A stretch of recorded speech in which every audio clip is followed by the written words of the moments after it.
My name is Bethany Gonzalez. I am 26 years old.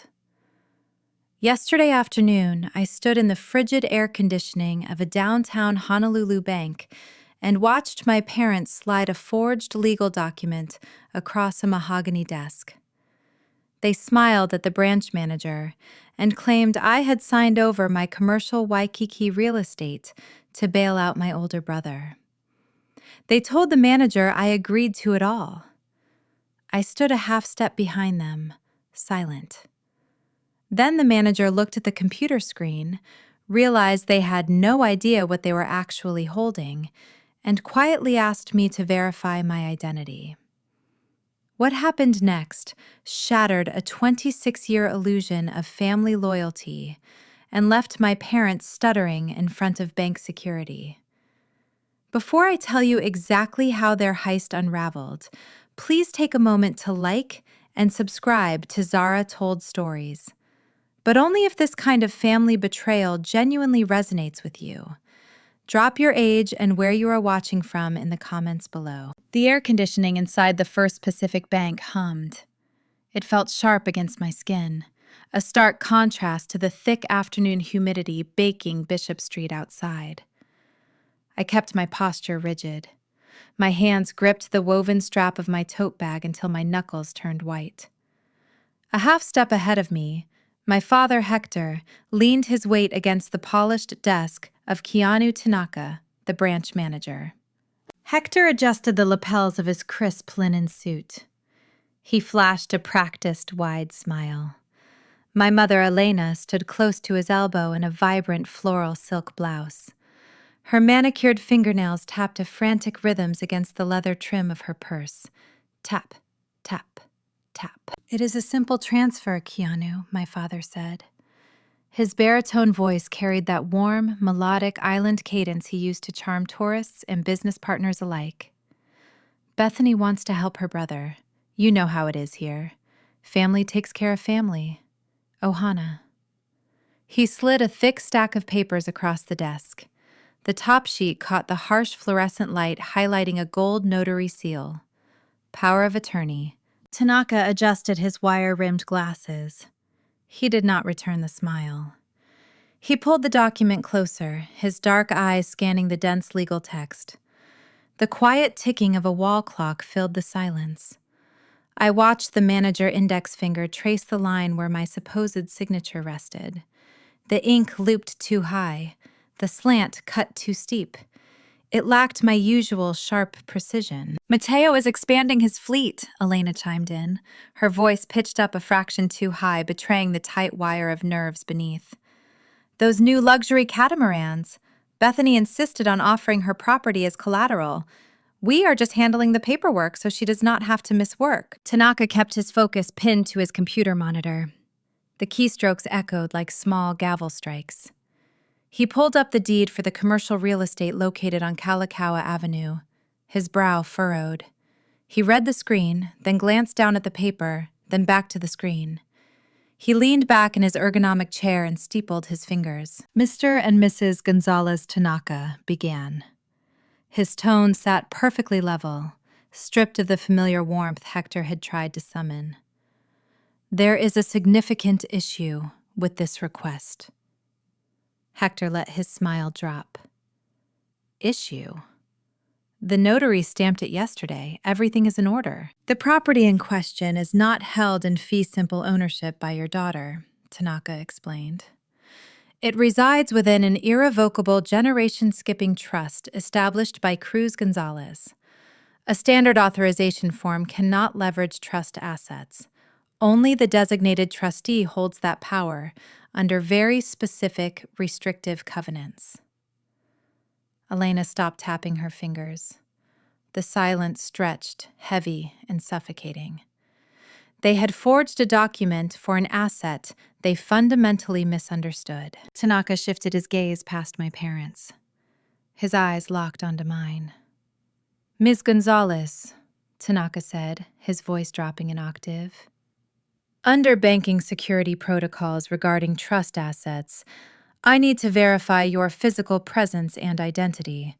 Please provide your driver license." Hector stepped sideways, trying to block Tanaka's line of sight to me. Keanu, let us not make this difficult. We have banked here for 20 years. You know us. You know her. My apologies, Hector Tanaka replied, his posture stiffening. Protocol. I unclasped my tote bag. My fingertips brushed against the cool plastic of my wallet. I pulled out my Hawaii State ID and stepped out from the shadow of my father. I placed the card directly onto the center of the mahogany desk. Tanaka inspected the ID, then looked at the forged signature on the paper. Ms. Gonzalez? Tanaka asked softly.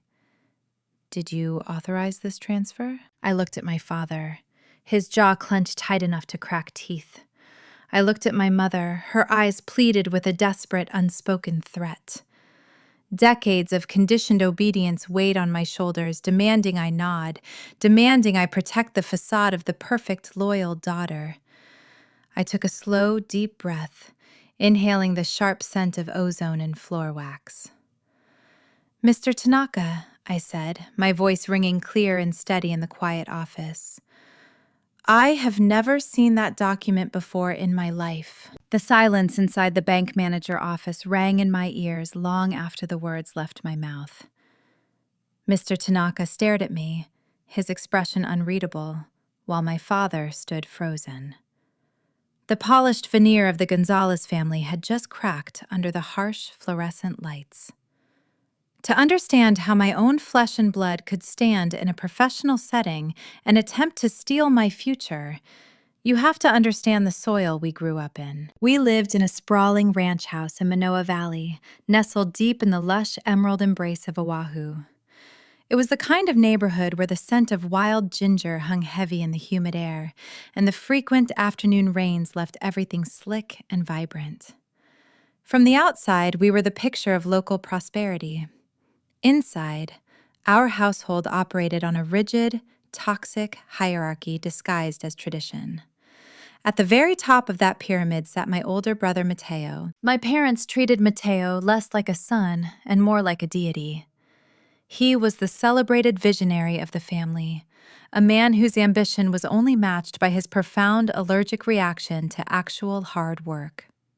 When Mateo turned 24, my father and mother liquidated a significant portion of their retirement savings to bankroll his dream.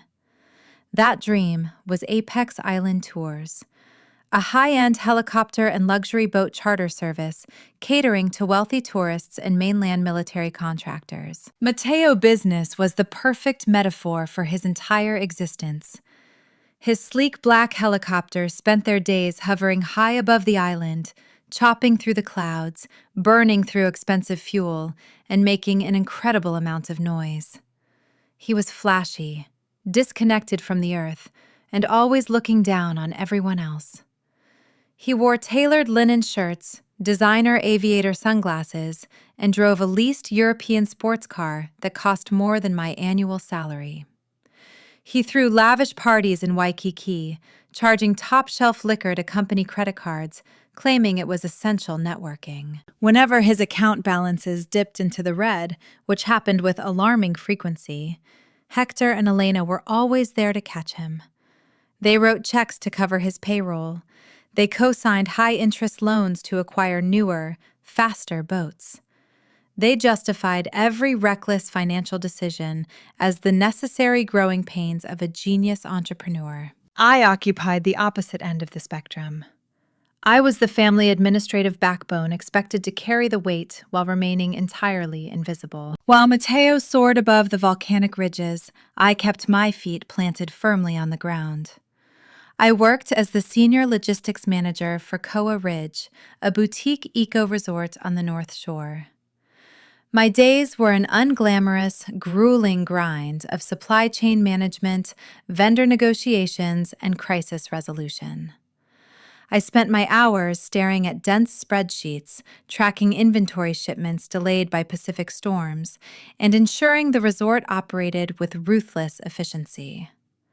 I earned every promotion, every raise, and every ounce of respect from my colleagues through sheer, undeniable competence. Yet, in my parents' eyes, my career was nothing more than a cute little desk job. It was a holding pattern until I could find a husband, or better yet, quit to manage Mateo's back office for free. They weaponized the beautiful cultural concept of ohana to keep me in line. Ohana means family, and family means nobody gets left behind.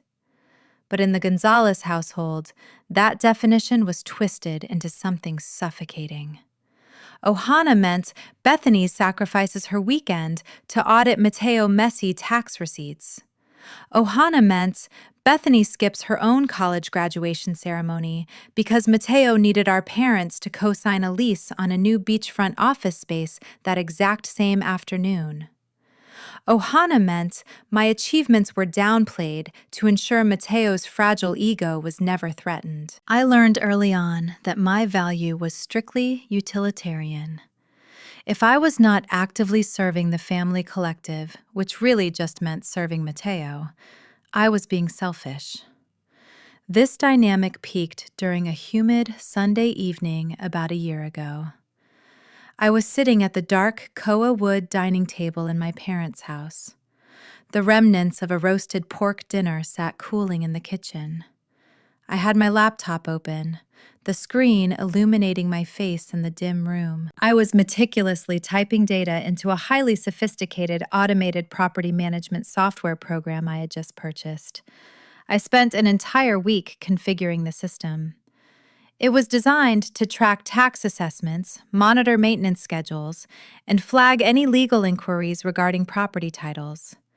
I was linking it directly to the local municipal databases to ensure everything regarding my real estate was ironclad and instantly accessible. My father walked into the dining room, a crystal glass of bourbon in his hand. He peered over my shoulder, his eyes narrowing at the complex dashboard of charts and alert toggles on my screen. "What is all this nonsense?" Bethany Hector asked. His tone carried that familiar grating edge of condescension. "It is a management portal," I replied, keeping my eyes fixed on the screen. "I am digitizing the records for the commercial building. It sends automated alerts if anything changes with the title or the municipal zoning. It keeps the asset secure." Hector let out a sharp, mocking laugh. The sound echoed off the high vaulted ceilings. He took a slow sip of his bourbon, the ice clinking against the glass. "Why do you need corporate software for one single building?" he sneered. "You spend all this time playing on your computer like you are running a real empire. You think you are a mogul now, Bethany? Leave the complex business strategies to your brother. You are just wasting time tracking a building that sits perfectly fine on its own." He patted my shoulder, a gesture that felt more like a reprimand than a sign of affection, and walked away to watch television. I did not argue. I did not defend myself. I just tightened my grip on the mouse, categorized the final deed document, and activated the real-time alert system. I let him think I was just playing pretend. I let him believe my meticulous nature was a waste of time. I had no idea that this exact software, this mocked and ridiculed program, would eventually become the precise mechanism that saved me from total financial ruin. My parents' endless praise for Mateo and their constant dismissal of my efforts created a deeply lonely existence. I was conditioned to believe that asking for recognition was a character flaw. I swallowed my ambitions and quietly paid my own bills, assuming that this was simply the lot I had drawn in life. I assumed nobody in my family saw my worth. But I was wrong. There was one person who watched the entire dynamic unfold in total silence. One person who saw the flashy emptiness of Mateo helicopters and the quiet, steady strength of my spreadsheets. He never argued with my father at the dinner table. He never raised his voice to defend me when my mother belittled my career. Instead, he observed, he calculated, and he forged a plan that would ultimately bypass my father entirely. That man was Grandfather Cruz. and his silent defiance was about to detonate a bomb underneath the Gonzalez family tree. The silence inside the bank manager office rang in my ears long after the words left my mouth. Mr. Tanaka stared at me, his expression unreadable, while my father stood frozen. The polished veneer of the Gonzalez family had just cracked under the harsh fluorescent lights. To understand how my own flesh and blood could stand in a professional setting and attempt to steal my future, you have to understand the soil we grew up in. We lived in a sprawling ranch house in Manoa Valley, nestled deep in the lush, emerald embrace of Oahu. It was the kind of neighborhood where the scent of wild ginger hung heavy in the humid air, and the frequent afternoon rains left everything slick and vibrant. From the outside, we were the picture of local prosperity. Inside, our household operated on a rigid hierarchy disguised as tradition. At the very top of that pyramid sat my older brother, Matteo. My parents treated Matteo less like a son and more like a deity. He was the celebrated visionary of the family, a man whose ambition was only matched by his profound allergic reaction to actual hard work. When Matteo turned 24, my father and mother liquidated a significant portion of their retirement savings to bankroll his dream. That dream was Apex Island Tours, a high-end helicopter and luxury boat charter service catering to wealthy tourists and mainland military contractors. Matteo business was the perfect metaphor for his entire existence. His sleek black helicopters spent their days hovering high above the island, chopping through the clouds, burning through expensive fuel, and making an incredible amount of noise. He was flashy, disconnected from the earth, and always looking down on everyone else.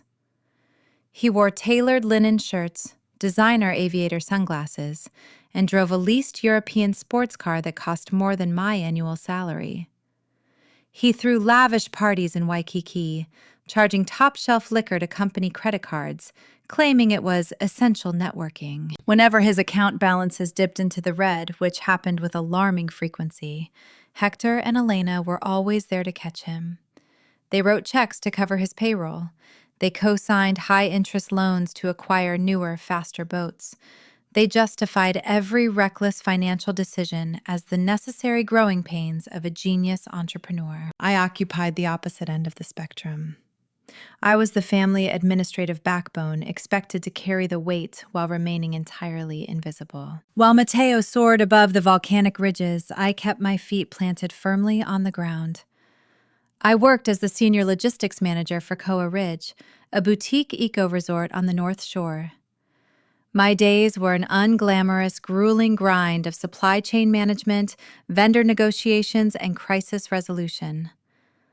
I spent my hours staring at dense spreadsheets tracking inventory shipments delayed by Pacific storms and ensuring the resort operated with ruthless efficiency. I earned every promotion, every raise, and every ounce of respect from my colleagues through sheer, undeniable competence. Yet in my parents' eyes, my career was nothing more than a cute little desk job. It was a holding pattern until I could find a husband, or better yet, quit to manage Matteo back office for free. They weaponized the beautiful cultural concept of ohana to keep me in line. Ohana means family, and family means nobody gets left behind. But in the Gonzalez household, that definition was twisted into something suffocating. Ohana meant Bethany sacrifices her weekend to audit Matteo messy tax receipts. Ohana meant Bethany skips her own college graduation ceremony because Matteo needed our parents to co-sign a lease on a new beachfront office space that exact same afternoon. Ohana meant my achievements were downplayed to ensure Matteo's fragile ego was never threatened. I learned early on that my value was strictly utilitarian. If I was not actively serving the family collective, which really just meant serving Matteo, I was being selfish. This dynamic peaked during a humid Sunday evening about a year ago. I was sitting at the dark Koa wood dining table in my parents' house. The remnants of a roasted pork dinner sat cooling in the kitchen. I had my laptop open, the screen illuminating my face in the dim room. I was meticulously typing data into a highly sophisticated automated property management software program I had just purchased. I spent an entire week configuring the system. It was designed to track tax assessments, monitor maintenance schedules, and flag any legal inquiries regarding property titles. I was linking it directly to the local municipal databases to ensure everything regarding my real estate was ironclad and instantly accessible. My father walked into the dining room, a crystal glass of bourbon in his hand. He peered over my shoulder, his eyes narrowing at the complex dashboard of charts and alert toggles on my screen. "What is all this nonsense?" Bethany Hector asked. His tone carried that familiar grating edge of condescension. "It is a management portal," I replied, keeping my eyes fixed on the screen. "I am digitizing the records for the commercial building. It sends automated alerts if anything changes with the title or the municipal zoning. It keeps the asset secure." Hector let out a sharp, mocking laugh. The sound echoed off the high, vaulted ceilings. He took a slow sip of his bourbon, the ice clinking against the glass. "Why do you need corporate software for one single building?" he sneered. "You spend all this time playing on your computer like you are running a real empire. You think you are a mogul now, Bethany. Leave the complex business strategies to your brother. You are just wasting time tracking a building that sits perfectly fine on its own." He patted my shoulder, a gesture that felt more like a reprimand than a sign of affection, and walked away to watch television. I did not argue. I did not defend myself. I just tightened my grip on the mouse, categorized the final deed document, and activated the real-time alert system. I let him think I was just playing pretend. I let him believe my meticulous nature was a waste of time. I had no idea that this exact software, this mocked and ridiculed program, would eventually become the precise mechanism that saved me from total financial ruin. My parents' endless praise for Matteo and their constant dismissal of my efforts created a deeply lonely existence. I was conditioned to believe that asking for recognition was a character flaw. I swallowed my ambitions and quietly paid my own bills, assuming that this was simply the lot I had drawn in life. I assumed nobody in my family saw my worth. But I was wrong. There was one person who watched the entire dynamic unfold in total silence. One person who saw the flashy emptiness of Matteo helicopters and the quiet, steady strength of my spreadsheets. He never argued with my father at the dinner table. He never raised his voice to defend me when my mother belittled my career. Instead, he observed, he calculated, and he forged a plan that would ultimately bypass my father entirely. That man was Grandfather Cruz, and his silent defiance was about to detonate a bomb underneath the Gonzalez family tree. Cruz Gonzalez did not inherit his money. He dug it out of the dirt. He was a man carved from the basalt of the island's quiet, unyielding, and perpetually smelling of salt spray and old paper. While my father spent his days shaking hands at country clubs and acting like local royalty, my grandfather spent the 1970s and 80s quietly purchasing small, unremarkable commercial lots along the edges of Waikiki. Long before the international conglomerates paved every square inch in marble, Cruz saw the future. He bought the land, leased it to local vendors, and let the equity grow deep roots, much like the banyan trees shading the avenues. His wealth was not a performance. It was a fortress. Hector hated that fortress. My father craved liquid cash, things he could show off. He wanted the prestige without the patience.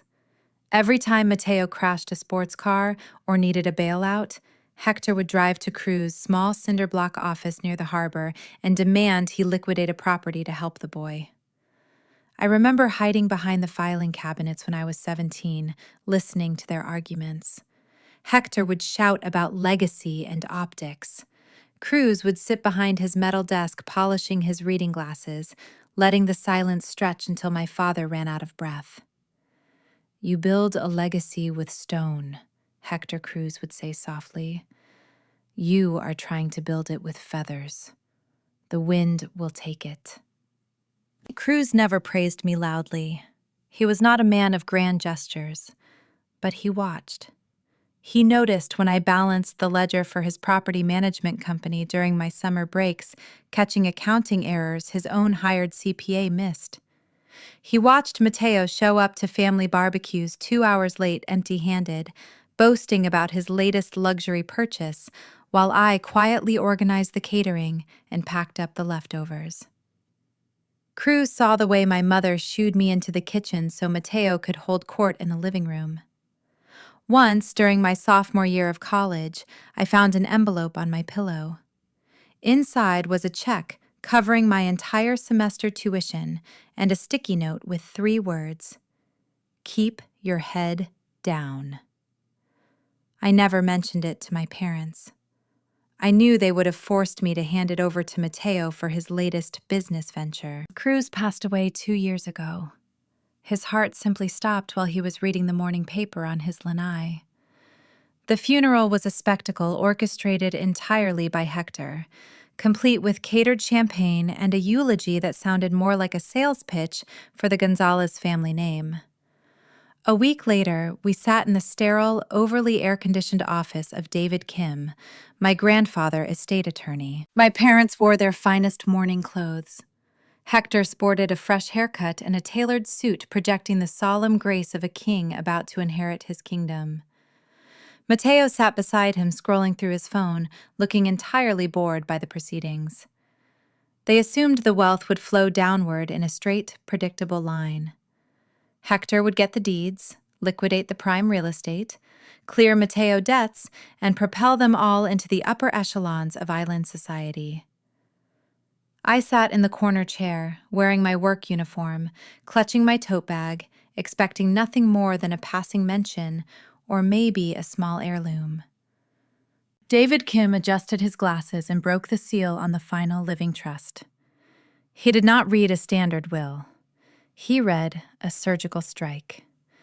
Cruz had spent his final years quietly restructuring his entire portfolio to bypass his own son. The residual estate, consisting mostly of standard investment accounts, was divided into minor cash sums. Hector received precisely $50,000. It was an insult disguised as a bequest. It was just enough money to prove Cruz had not forgotten him, but far too little to fund his superficial lifestyle. Hector's face turned the color of ash. He leaned forward, his hands gripping the armrests of his leather chair. "Read that again," my father demanded, his voice trembling with constrained fury. David Kim did not flinch. He continued reading the most crucial clause. The crown jewel of Cruz's portfolio was an expansive commercial storefront directly on Kalakaua Avenue, right in the heart of the tourist district. It generated enough passive income to sustain a family for generations. The lawyer cleared his throat and read my name. "Bethany Gonzalez is hereby granted full and exclusive ownership of the Kalakaua property. The deed is placed within an irrevocable generation-skipping trust. Bethany is the sole trustee and the sole beneficiary." The temperature in the room plummeted. Mateo actually looked up from his phone. My mother gasped, a sharp intake of air that sounded like she had been struck. Hector stood up his chair, scraping loudly against the hardwood floor. He pointed a shaking finger at the attorney. "That is a mistake," he barked. My father was 82 years old. He was confused. "That property belongs to me. It belongs to the family." David Kim folded his hands on his desk. "Your father was in pristine mental health, Hector. We drafted this document after extensive consultations. He specifically chose a generation-skipping trust to ensure the asset could not be liquidated to cover short-term debts. He wanted it protected. He wanted Bethany protected." My father pivoted toward me. The mask of the grieving son vanished, replaced by a ruthless, desperate predator. He crossed the room and stood over my chair, forcing me to look up at him. "You are going to fix this," he commanded, his voice dropping into a low, terrifying whisper. "You are going to call whoever you need to call, and you are going to transfer that deed to me. You have no idea how to manage commercial real estate. You will bankrupt us all." I sat paralyzed. The weight of the inheritance pressed down on my chest, heavy and surreal. I did not want to manage a commercial building. I just wanted my grandfather back. But Cruz knew my father better than anyone. He knew Hector would use every ounce of emotional leverage to bully me into surrendering the asset. That is why Cruz locked the deed inside a trust. He made it legally impossible for me to just hand it away on a whim. He gave me a shield. We left the lawyer office in separate cars. For the next 2 years, the Kalakaua property became the unspoken ghost haunting every family interaction. I hired a third-party management firm to handle the leases and kept the revenue locked in a separate account, untouched. I refused to discuss it at dinner. I deflected my mother's passive-aggressive comments about how nice it must be to sit on a gold mine while her poor son struggled. I thought I could just weather the storm by ignoring it. I thought keeping the peace meant keeping my mouth shut. But avoiding a predator only works if the predator is not starving. And Mateo was starving. His helicopter business was quietly hemorrhaging cash, his creditors were circling, and my father was running out of personal funds to cover the bleeding. The simmering resentment was about to boil over into outright extortion. They needed cash. They needed it immediately, and they decided they no longer needed my permission to take it. The casual Sunday dinner ambush was only days away. Mateo knew the walls were closing in on his manufactured empire.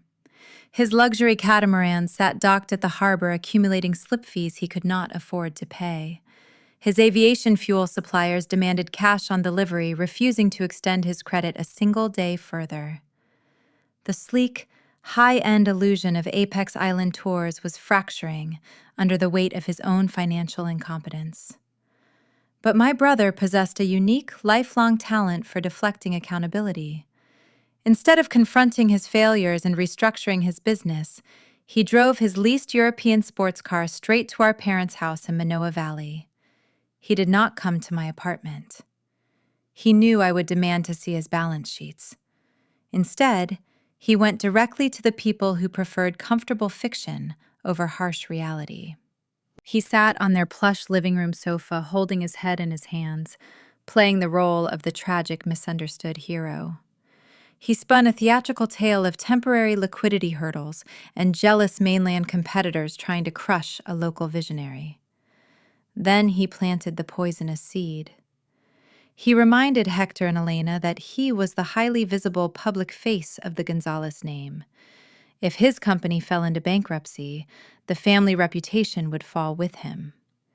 He convinced them that the Kalakaua property was essentially dormant capital, wasted on a sister who lacked the ambition to utilize it properly. He framed his bailout not as a request for help, but as a mandatory family tax.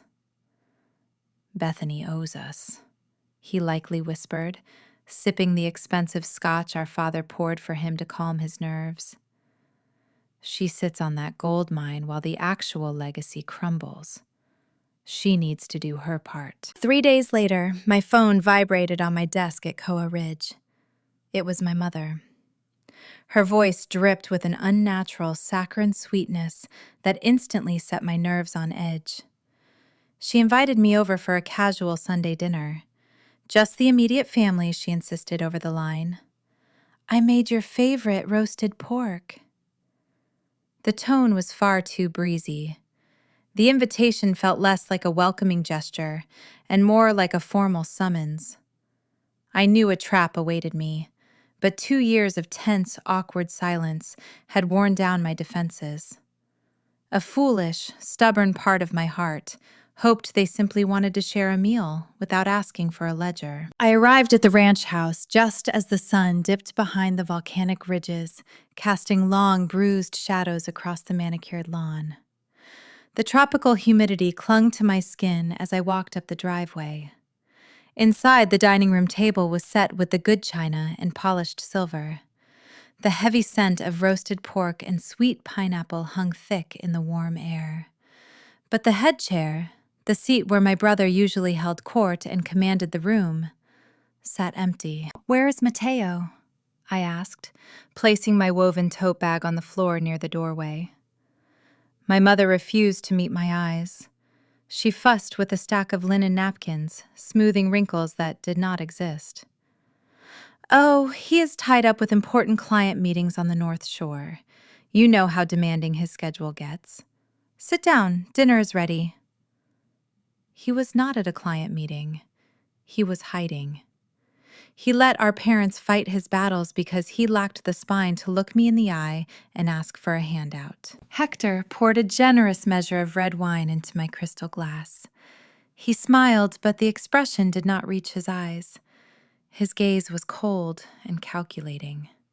He spent the first 20 minutes of the meal softening the ground. He praised my recent performance reviews at the resort. He asked superficial questions about my logistics work, pretending to care about the supply chain metrics he had openly mocked just 12 months prior. Every compliment felt transactional, a deposit made to ensure a withdrawal later. I chewed my food in silence, the roasted pork turning to ash in my mouth, waiting for the inevitable pivot. It happened during dessert. Hector pushed his plate aside and folded his hands on the dark koa wood table. "Bethany," he began, his voice taking on that smooth boardroom cadence he used to close real estate deals. "Your brother is on the verge of something historic. Apex Tours has an opportunity to secure a massive government contract. It will elevate the Gonzalez name permanently, but the capital requirements for the new insurance bonds are steep. He has a temporary cash flow bottleneck." I set my fork down. The ceramic clink sounded like a gunshot in the quiet dining room. A bottleneck.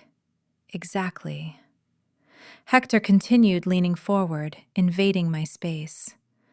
"Just a brief bridge loan, but the mainland banks do not understand the local market dynamics. They want collateral, tangible assets." Elena reached across the table and placed her warm, manicured hand over mine. Her grip was uncomfortably tight. "We are a team," she murmured softly. "Ohana means we lift each other up. When the burden gets heavy, your grandfather left you that commercial building in Waikiki so you would always be safe. But safety is meaningless if your own flesh and blood loses everything." The walls of the dining room seemed to inch closer. The trap had finally snapped shut. They did not want my logistical advice. They wanted the deed. "We spoke to a loan officer yesterday," Hector said. He pulled a pristine manila folder from the empty chair beside him. He slid it across the table until the edge touched my water glass. "All we need is your signature to pledge the Kalakua property as collateral for a business line of credit. It is a mere formality. The loan will be paid off in 6 months. You will not lose a single dime." I stared at the thick folder. Inside those cardboard covers were documents that would risk my entire future. My grandfather's final protective gift to subsidize a failing luxury helicopter business. They wanted me to shoulder all the risk while Mateo reaped all the imaginary rewards. I looked at my mother. Her eyes brimmed with manufactured tears, a performance designed to weaponize my empathy against me. I looked at my father. He sat tall, projecting unwavering authority, expecting unquestioning compliance. They had spent 26 years training me for this exact moment. They groomed me to be the quiet, obedient workhorse who would blindly surrender her worth to feed the favored son. For a fraction of a second, the old childhood conditioning flared in my chest. It would be so easy to just sign the paper. It would buy their affection for another month. It would stop the suffocating tension in the room. Then I pictured Cruz Gonzalez, sitting in his humid cinder block office, polishing his reading glasses. He locked that property in a trust because he knew this exact conversation was coming. He trusted me to protect his legacy from the very people sitting across from me. I slowly slid my hand out from under my mother-tight grasp. I pushed the manila folder back across the polished table. It slid until it bumped against Hector's wine glass. "No," I said. The single syllable hung in the humid air, foreign and incredibly sharp. It was the first time I had ever denied them anything of consequence. Hector blinked his smooth, practiced veneer, faltering. "What do you mean, no?" "I will not pledge the building," I replied, keeping my voice low and steady to mask the frantic beating of my heart. "Mateo, business is over-leveraged. If he defaults on that line of credit, the bank seizes my property. I am not risking my grandfather legacy to pay for helicopter fuel." The atmosphere in the dining room instantly curdled. The manufactured warmth evaporated, leaving behind a suffocating, terrifying rage. "How dare you?" Elena hissed. Her tears vanished in a heartbeat, replaced by a venomous glare. "We raised you. We fed you. We put a roof over your head. Mateo is your brother. He represents this family. You are sitting on wealth you did nothing to earn, and you refuse to lift a finger to save him." Hector slammed his fist onto the koa wood table. The wine glasses shuddered, dark liquid splashing onto the pristine white tablecloth. "Do not lecture me about legacy, you arrogant little girl. That building belongs to us. My father made a mistake in his old age. He was confused. We are giving you the opportunity to correct that mistake and act like a real member of this family." "He is 30 years old, Dad."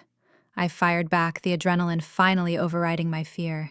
"He is a grown man, hiding behind his parents right now because his business is bankrupt. If he wants a loan, he can sell his European sports car. He can sell the luxury boats. I am not signing those papers." I stood up, the legs of my chair scraping harshly against the hardwood floorboards. I picked up my tote bag and slung it over my shoulder. "You walk out that door, you turn your back on your ohana," Hector warned, his voice dropping into a low, dangerous rumble. "You will regret it, Bethany. You owe us this." "I owe you nothing," I said. I turned my back on them and walked down the hallway. My mother shrieked something about respect, her voice cracking with pure fury, but I did not stop. I pushed open the heavy front door and stepped out into the damp, tropical night. The cool evening breeze hit my burning cheeks as I walked down the driveway to my car. My hands shook as I gripped the steering wheel, but a strange, unfamiliar sense of power bloomed in my chest. I had finally drawn a hard line in the sand. But as I drove away from Manoa Valley, watching their porch light fade in my rearview mirror, the adrenaline began to recede, leaving a cold dread in its wake. My father's face had not just shown anger. It had shown profound desperation. Mateo, failure would destroy Hector's social standing among the island elite. A fate my father considered a fate worse than death. I realized, with a sinking stomach, that my refusal was not the end of the conversation. I had drawn a boundary, but Hector and Elena did not respect boundaries. They viewed them as obstacles meant to be dismantled. If they could not coerce me into signing away my future through guilt and intimidation, they would find another way to take it.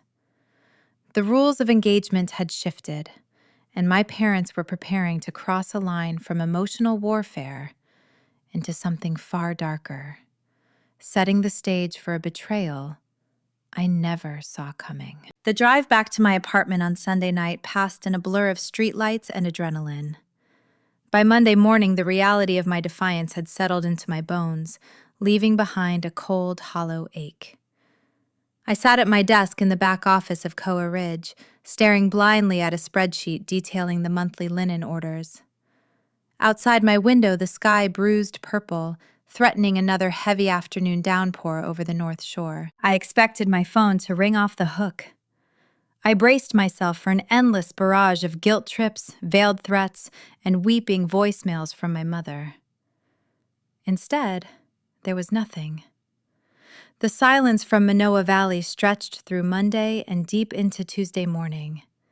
It was an unnatural quiet, the kind of stillness that precedes a devastating hurricane. Hector Gonzalez did not accept defeat. If he was not yelling, it meant he was working on a solution. I took a sip of my black Kona coffee, forcing my attention back to the monitor. I needed to approve a vendor contract for the upcoming peak tourist season.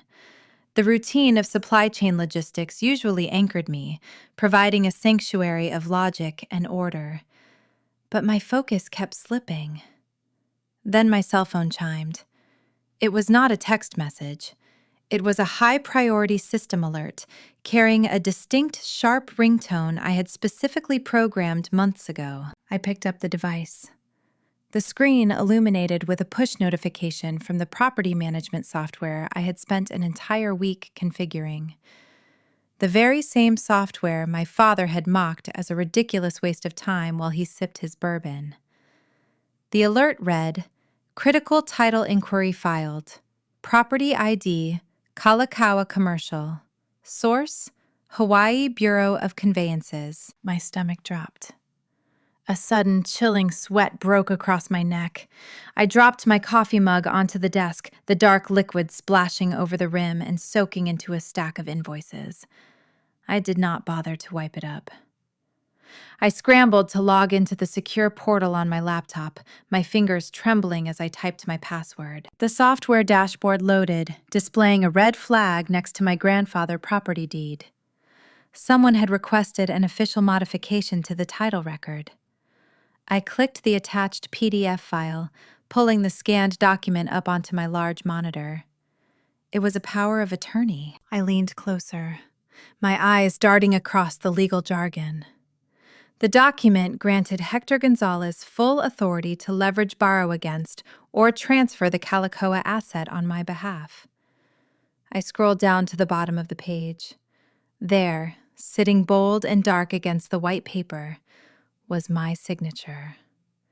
It was a decent forgery, mimicking the sharp angles of my cursive, but the pressure of the pen strokes looked entirely wrong. Beside the forged signature sat a fresh raised notary seal. The stamp belonged to Vicente Ramos. A wave of nausea washed over me. I pushed my chair back, putting distance between myself and the screen, struggling to draw a full breath. They had actually done it. My own parents crossed a line I never thought they would breach. They were committing a felony. Vince Ramos was a fixture on the periphery of my family orbit. He operated a dingy insurance and notary business out of a fading strip mall near the Honolulu airport. For years, he had been Mateo go-to guy for fast-tracking shady boat registrations and backdating safety inspections for Apex Island tours. Vince owed my father favors. He was the kind of man who would happily look the other way for a few $100s in cash.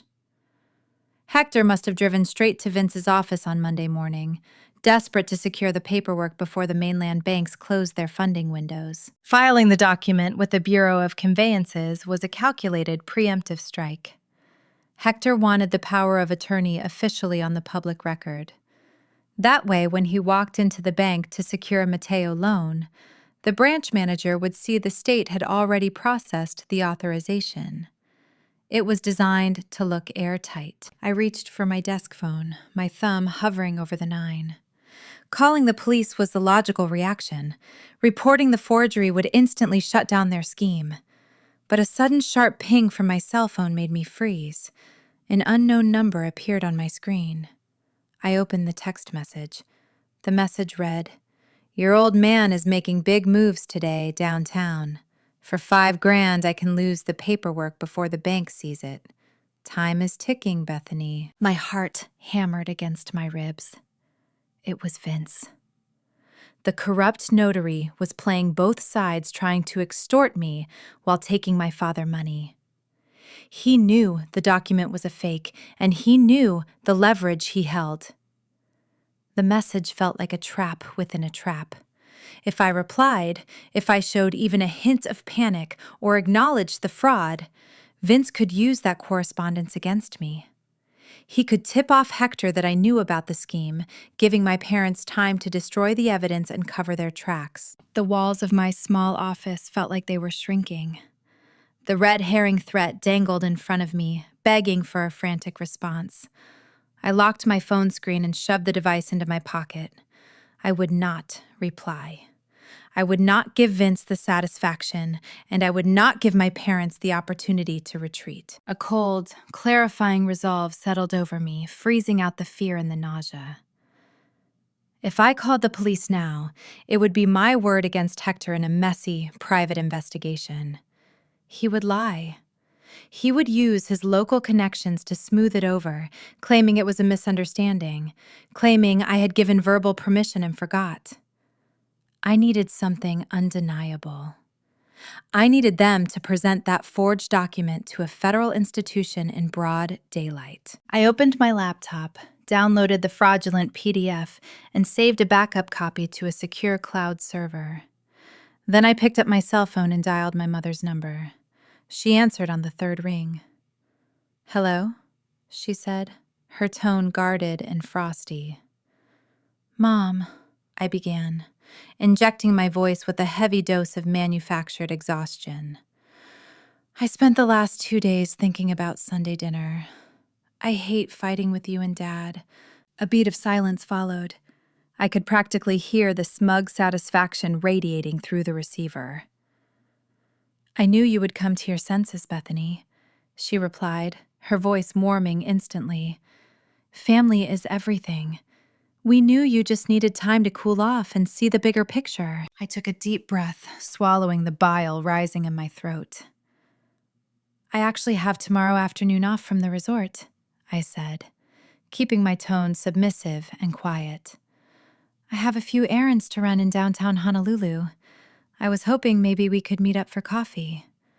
I want to apologize to Dad in person." "Oh, sweetie, that is wonderful timing," Elena gushed, eager to reel me back into the fold. "Your father and I are heading downtown tomorrow anyway. We have a brief meeting at First Pacific Bank right after lunch. Meet us in the lobby at 1. We can get coffee after we finish our business." "Perfect," I said. "I will see you both there." I ended the call and set the phone face down on the desk. They thought they had broken my spirit. They thought my apology was the white flag of surrender, paving the way for a smooth, guilt-free theft of my property.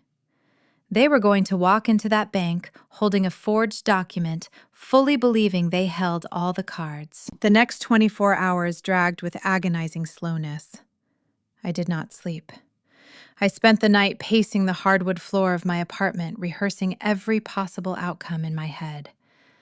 By the time Wednesday afternoon arrived, the sky over Honolulu was a bright, glaring blue. I walked through the heavy glass doors of First Pacific Bank right at 1 o'clock. The air conditioning hit me like a physical wall. My parents were already standing near the teller line. Hector wore a crisp linen suit holding a dark leather briefcase close to his side. He looked the part of a successful, benevolent patriarch. Elena spotted me and offered a wide, welcoming smile. "There she is," Hector said, pulling me into a brief, stiff hug.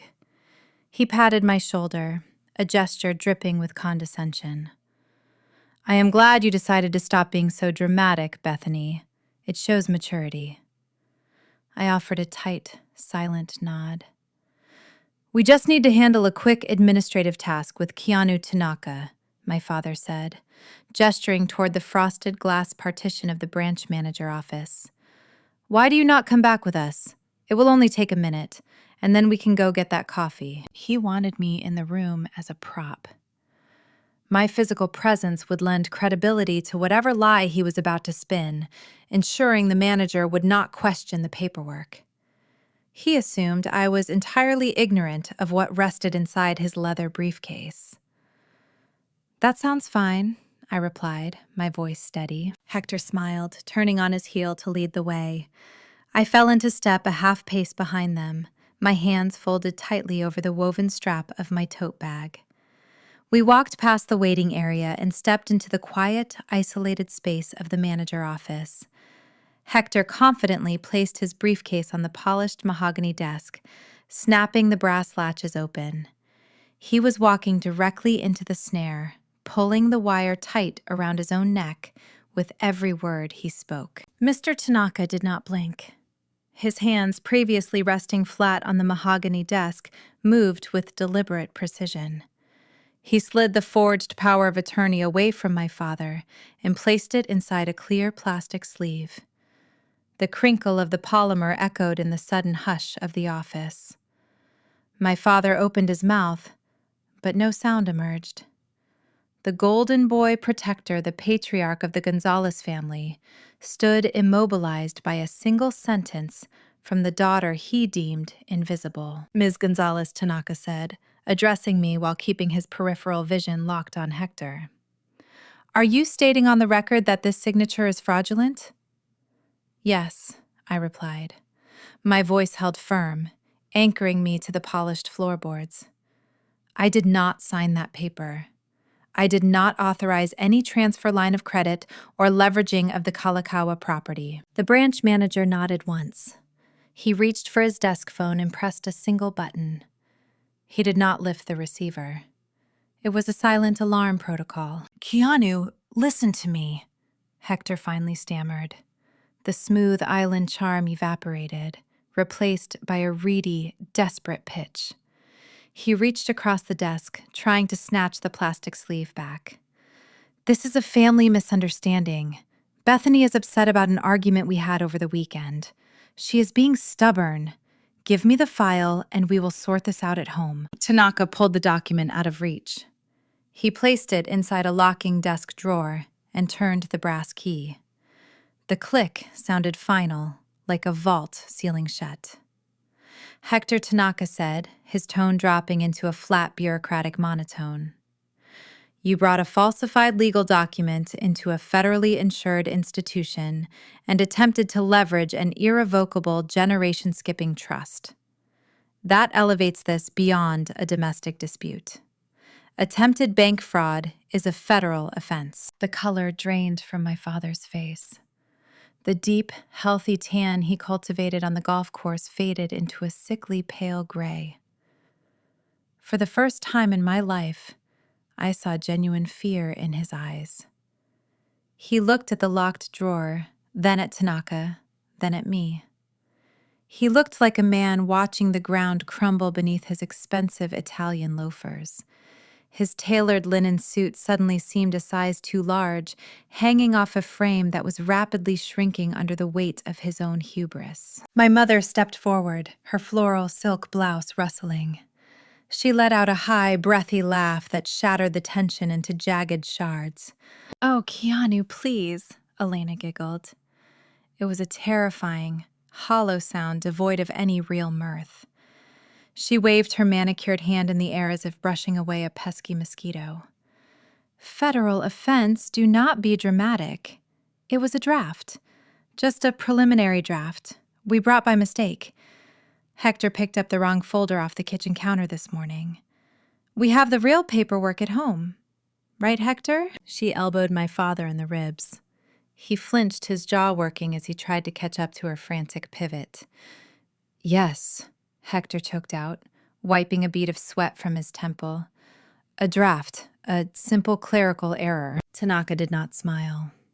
He typed a rapid sequence into his keyboard, the clatter of the keys sharp and unforgiving. "A draft does not carry a raised, notarized seal from Vincente Ramos Elena. A draft does not get filed with the Hawaii Bureau of Conveyances, which our system flagged yesterday afternoon.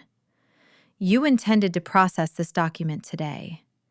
You intended to secure a multi-million-dollar line of credit using an asset you do not own. My mother's fake smile hardened into a rigid grimace.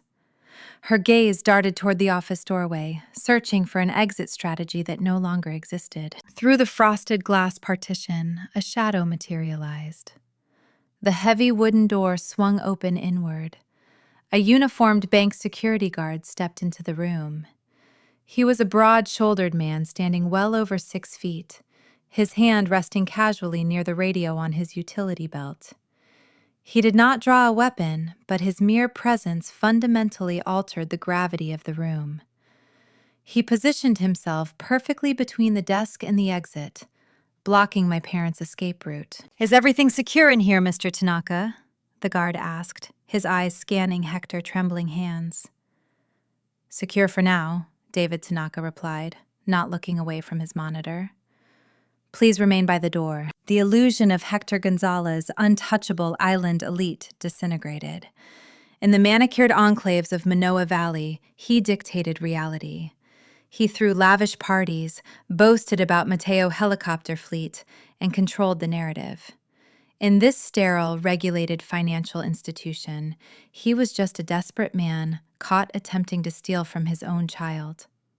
The power dynamic shifted so rapidly the air in the room felt thin. Tanaka turned his monitor so I could see the screen.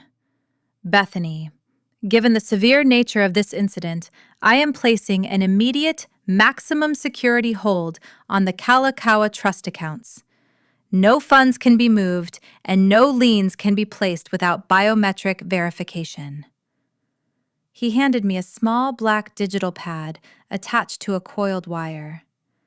"Place your right thumb on the scanner," he instructed. "Then read the phrase on the screen into the microphone." I took the device. The plastic felt warm against my cold fingertips. I pressed my thumb against the glowing green glass.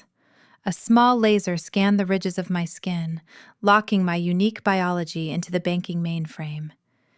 It felt like stepping over an invisible threshold, leaving the obedient daughter behind and stepping into the role my grandfather intended for me. "My name is Bethany Gonzalez," I read, keeping my enunciation crisp and unwavering. "I am the sole trustee of the Cruz Gonzalez estate." The machine chimed a soft, melodic note.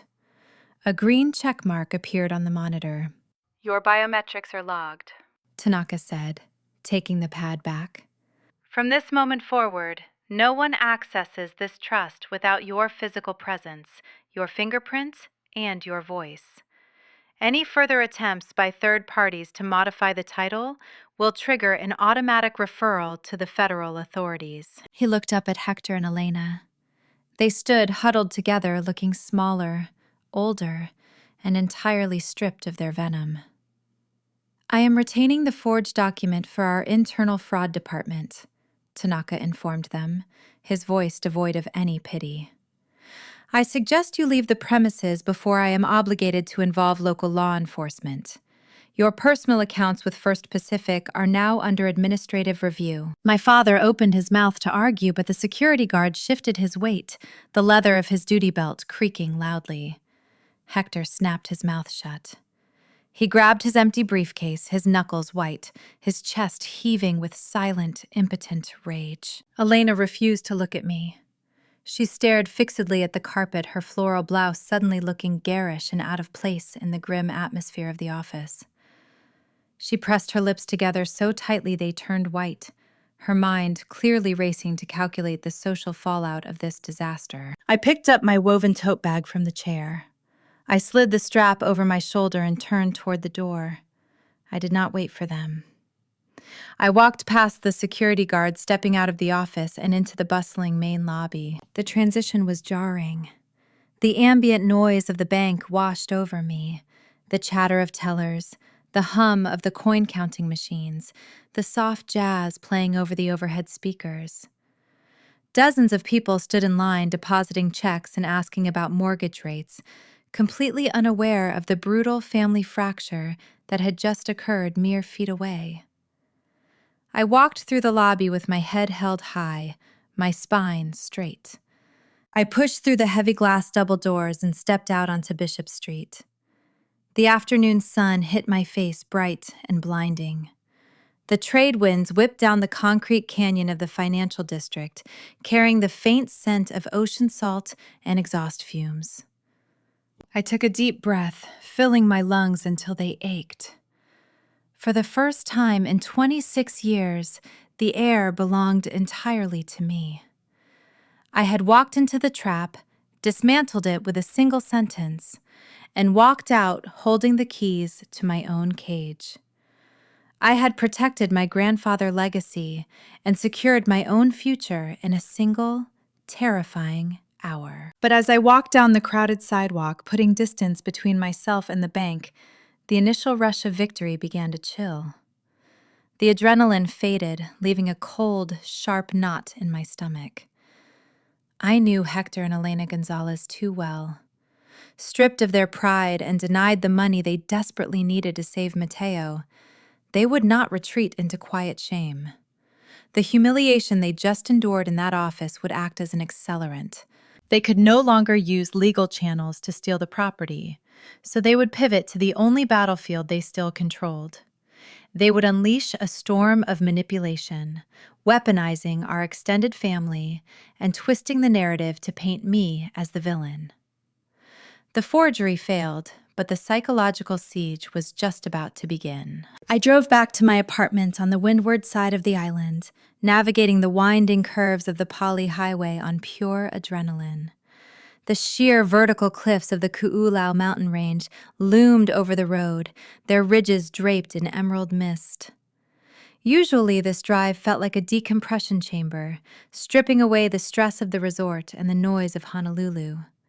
Today, the majestic scenery barely registered.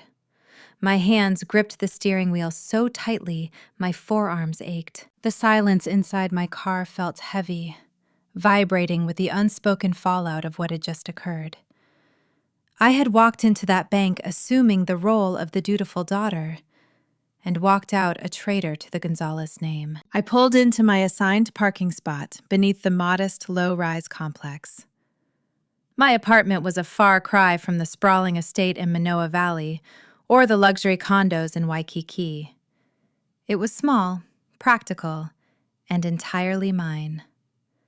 The balcony offered a sweeping view of the lush rainforest canopy, a sea of ancient ferns and towering monkey pod trees that hummed with the constant chirping of geckos. It was my sanctuary. I barely made it through the front door before the assault began. My cell phone, resting at the bottom of my woven tote bag, erupted.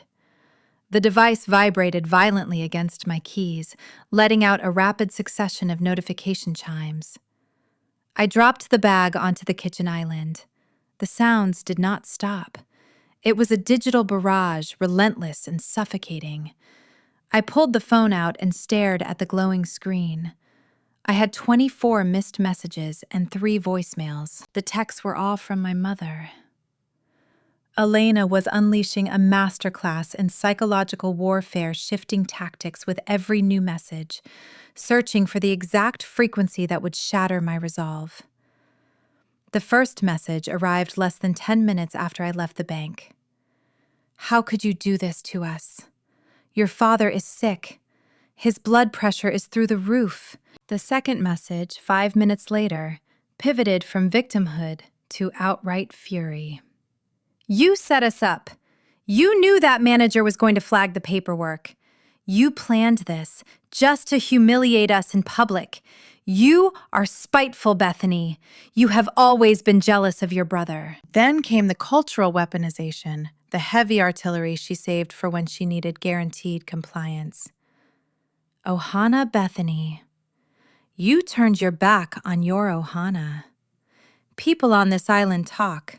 When they find out what you did today, when they find out you tried to send your own parents to federal prison, you will be a pariah.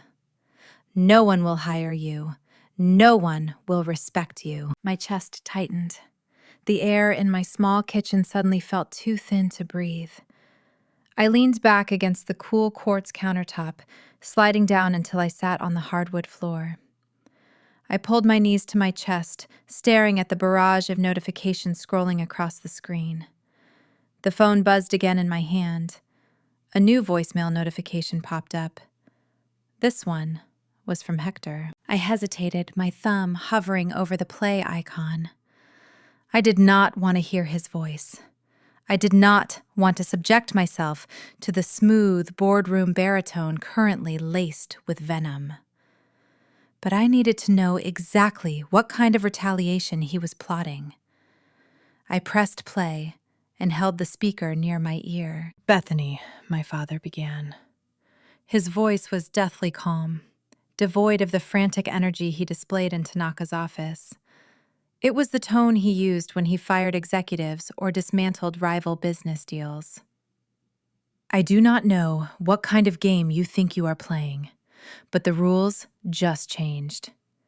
You embarrassed this family today. You embarrassed me." He paused, the silence stretching out, calculated and heavy. "I am giving you 24 hours to return to that bank." He continued, his words slow and measured. "You will tell Keanu Tanaka that the forgery accusation was a hysterical misunderstanding. You will authorize the line of credit for Mateo. If you do not comply, I will retain legal counsel. I will sue you for severe emotional distress, defamation of character, and breach of fiduciary duty to the family.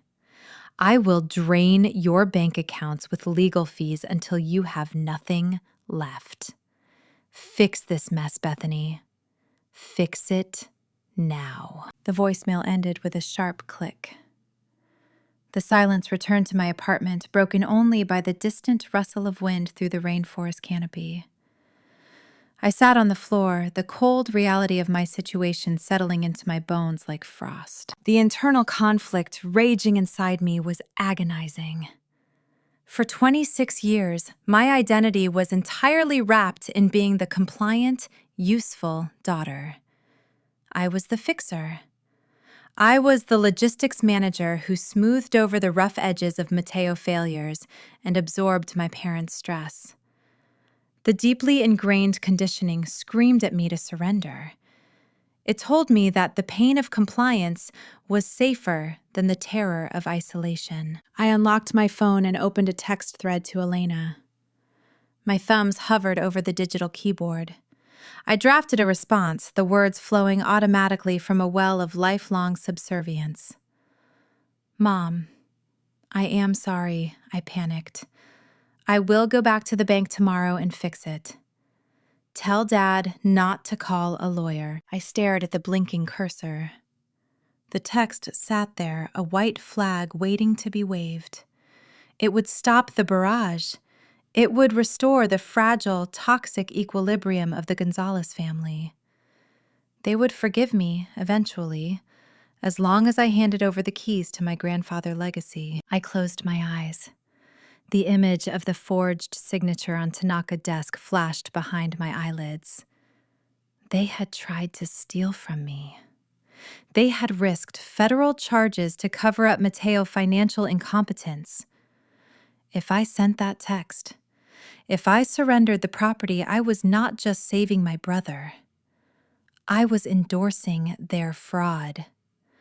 I was confirming once and for all that my existence was entirely expendable. I thought about Grandfather Cruz. I pictured him sitting on his lanai reading the morning paper, the scent of salt spray clinging to his clothes. He had seen the quiet strength in me that Hector and Elena actively tried to suppress. He had bypassed his own son because he knew Hector would squander the hard-earned wealth on feathers instead of stone. Cruz had built a fortress, and he entrusted me with the keys. He believed in me. And for the first time in my life, I decided I was going to believe in myself too. I opened my eyes. I looked at the drafted apology text.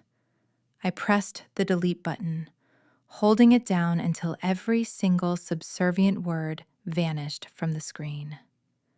Then I opened my phone settings. I tapped on Elena contact profile. I scrolled down to the bottom of the screen and pressed Block Caller. I backed out and opened Hector Profile. Block Caller. I hesitated for a fraction of a second before opening Mateo's profile. My brother had been entirely silent during the bank ambush and the subsequent fallout. He was letting our parents do the dirty work, as always, keeping his hands clean while they committed fraud on his behalf. I felt a surge of profound disgust. Block Caller. I set the phone down on the floor. It was over. The digital barrage was silenced.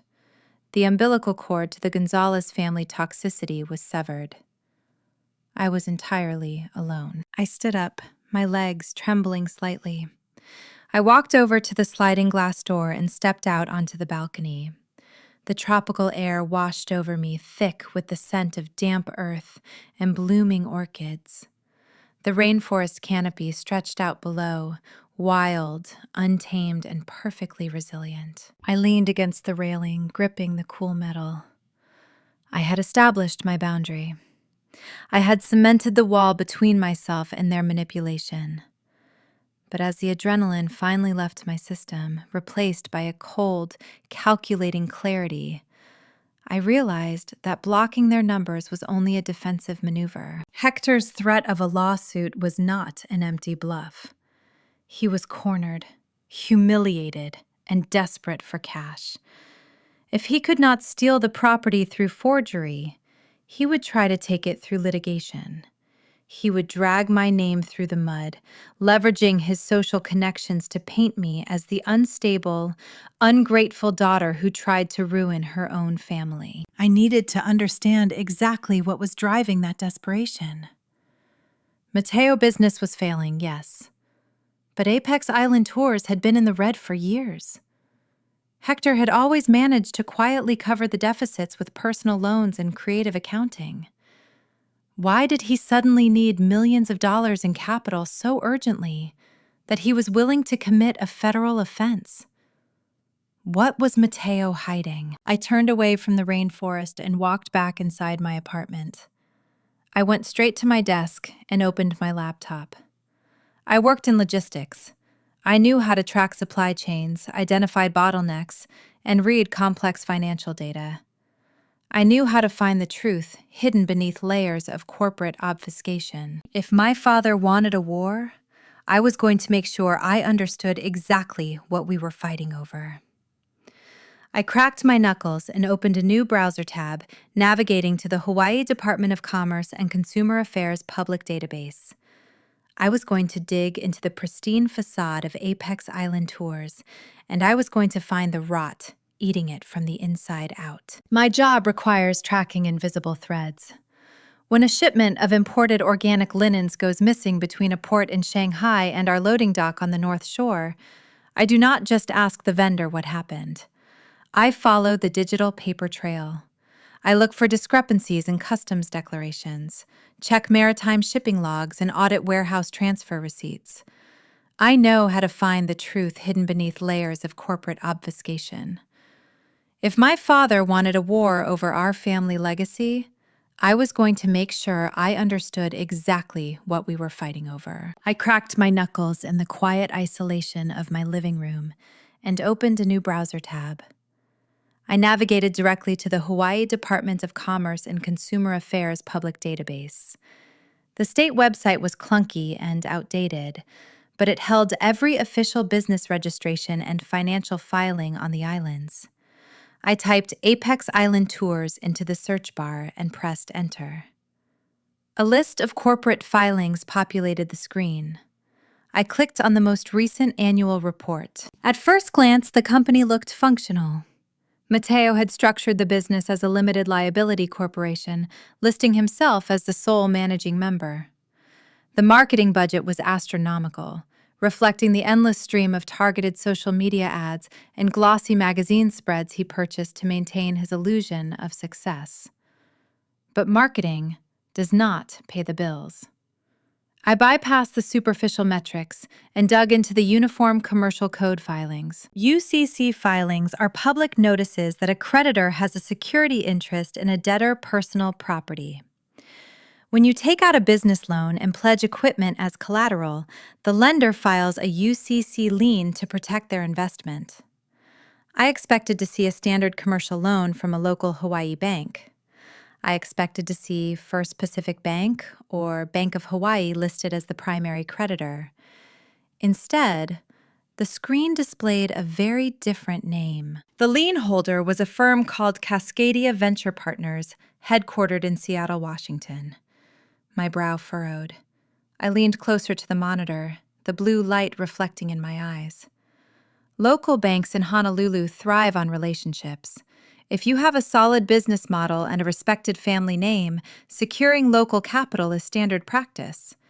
You only go to a mainland private equity firm when the local institutions have looked at your books and decided you are a toxic risk. I pulled up the detailed PDF of the lien agreement. The legal jargon was dense, but years of negotiating complex vendor contracts at the resort had trained my brain to filter out the noise and focus on the core obligations. Mateo had not just taken out a small bridge loan. He had leveraged his entire fleet. Every single luxury catamaran, every customized tour van, and every sleek black helicopter was pledged to Cascadia Venture Partners. But the collateral was not the most alarming part. It was the structure of the debt itself. Cascadia was not a traditional lending institution. A quick internet search revealed they were a predatory mezzanine financing firm. They specialized in high-interest, short-term capital injections for distressed companies. Their business model did not rely on the borrower successfully repaying the loan.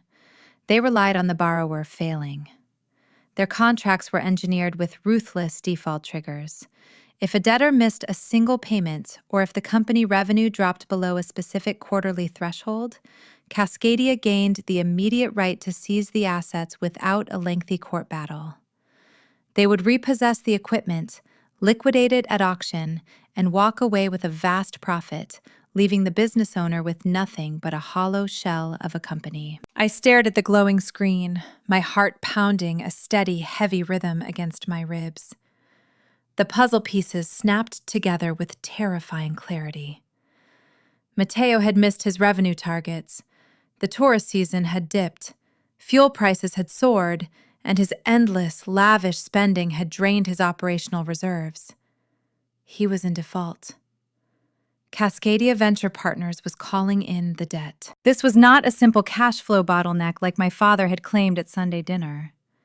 This was an impending financial execution. I pushed my chair back from the desk and walked over to the kitchen window. The rain had finally started to fall, drumming a soft, steady rhythm against the glass. I looked out into the darkness, processing the sheer scale of the disaster my parents were trying to cover up. In the tight-knit, insulated world of Honolulu business elite, reputation is currency. My father spent decades cultivating an image of infallible success. He played golf at the Oahu Country Club, hosted charity galas, and shook hands with politicians. He built his entire identity on the illusion that the Gonzalez family was island royalty. Mateo was the physical manifestation of that illusion. If Cascadia Venture Partners seized the helicopters, it would not happen quietly. It would be a public spectacle. Repo men would arrive at the Honolulu harbor with tow trucks and flatbeds. The mainland firm would strip the Apex Island Tour's branding off the boats in broad daylight. The news would ripple through the local whisper network faster than a wildfire in dry brush. My father friends would talk. His business partners would distance themselves. The pristine facade he valued more than his own daughter would crumble into dust. Hector Gonzalez would be exposed as a fraud who bankrolled a failure. That was the true source of his desperation. That was why he crossed the line into felony territory. Hector and Elena were not trying to save Mateo's livelihood. They were trying to save their own social standing. They needed my commercial property in Waikiki because it was a tangible, unencumbered asset worth millions. They planned to use my grandfather's legacy to pay off the mainland creditors, hiding the failure from the local community and forcing me to carry the entire burden of the debt. A profound, staggering sense of relief washed over me. It started in my chest and radiated out to my fingertips. For 26 years, my parents had conditioned me to carry the weight of their expectations. Even after I walked out of the bank, a toxic, lingering sliver of guilt had gnawed at my conscience. A small voice in the back of my mind had whispered that maybe I was being selfish. Maybe I really was destroying my ohana by refusing to help. But looking at the financial ruins on my computer screen, that guilt evaporated into thin air. I was not destroying the family. Mateo's arrogance and my parents' endless blind enabling were the true culprits. They had driven their own ship directly into a reef, and instead of taking the wheel, they tried to throw me overboard to lighten the load. The realization was liberating. I did not owe them an apology. I did not owe them my future. My boundary was not an act of betrayal. It was an act of vital self-preservation. I walked back to my desk and closed the browser tabs.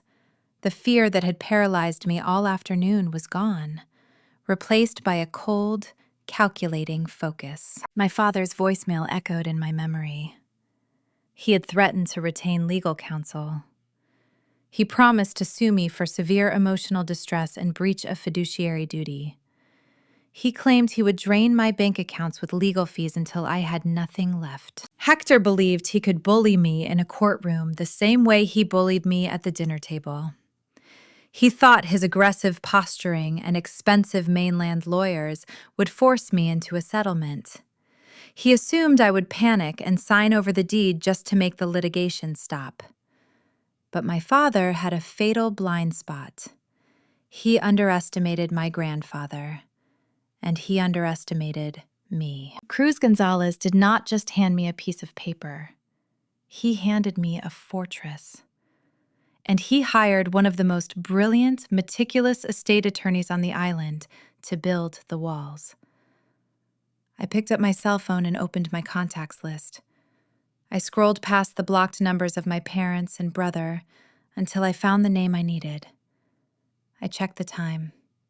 It was late, far past normal business hours, but I knew David Kim often worked into the evening. I tapped his name and pressed the call button.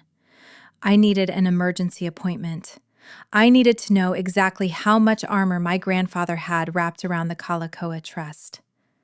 My parents were preparing to declare war, but they had no idea they were about to march directly into a legal minefield. David Kim operated out of a modest second-floor office building in downtown Honolulu.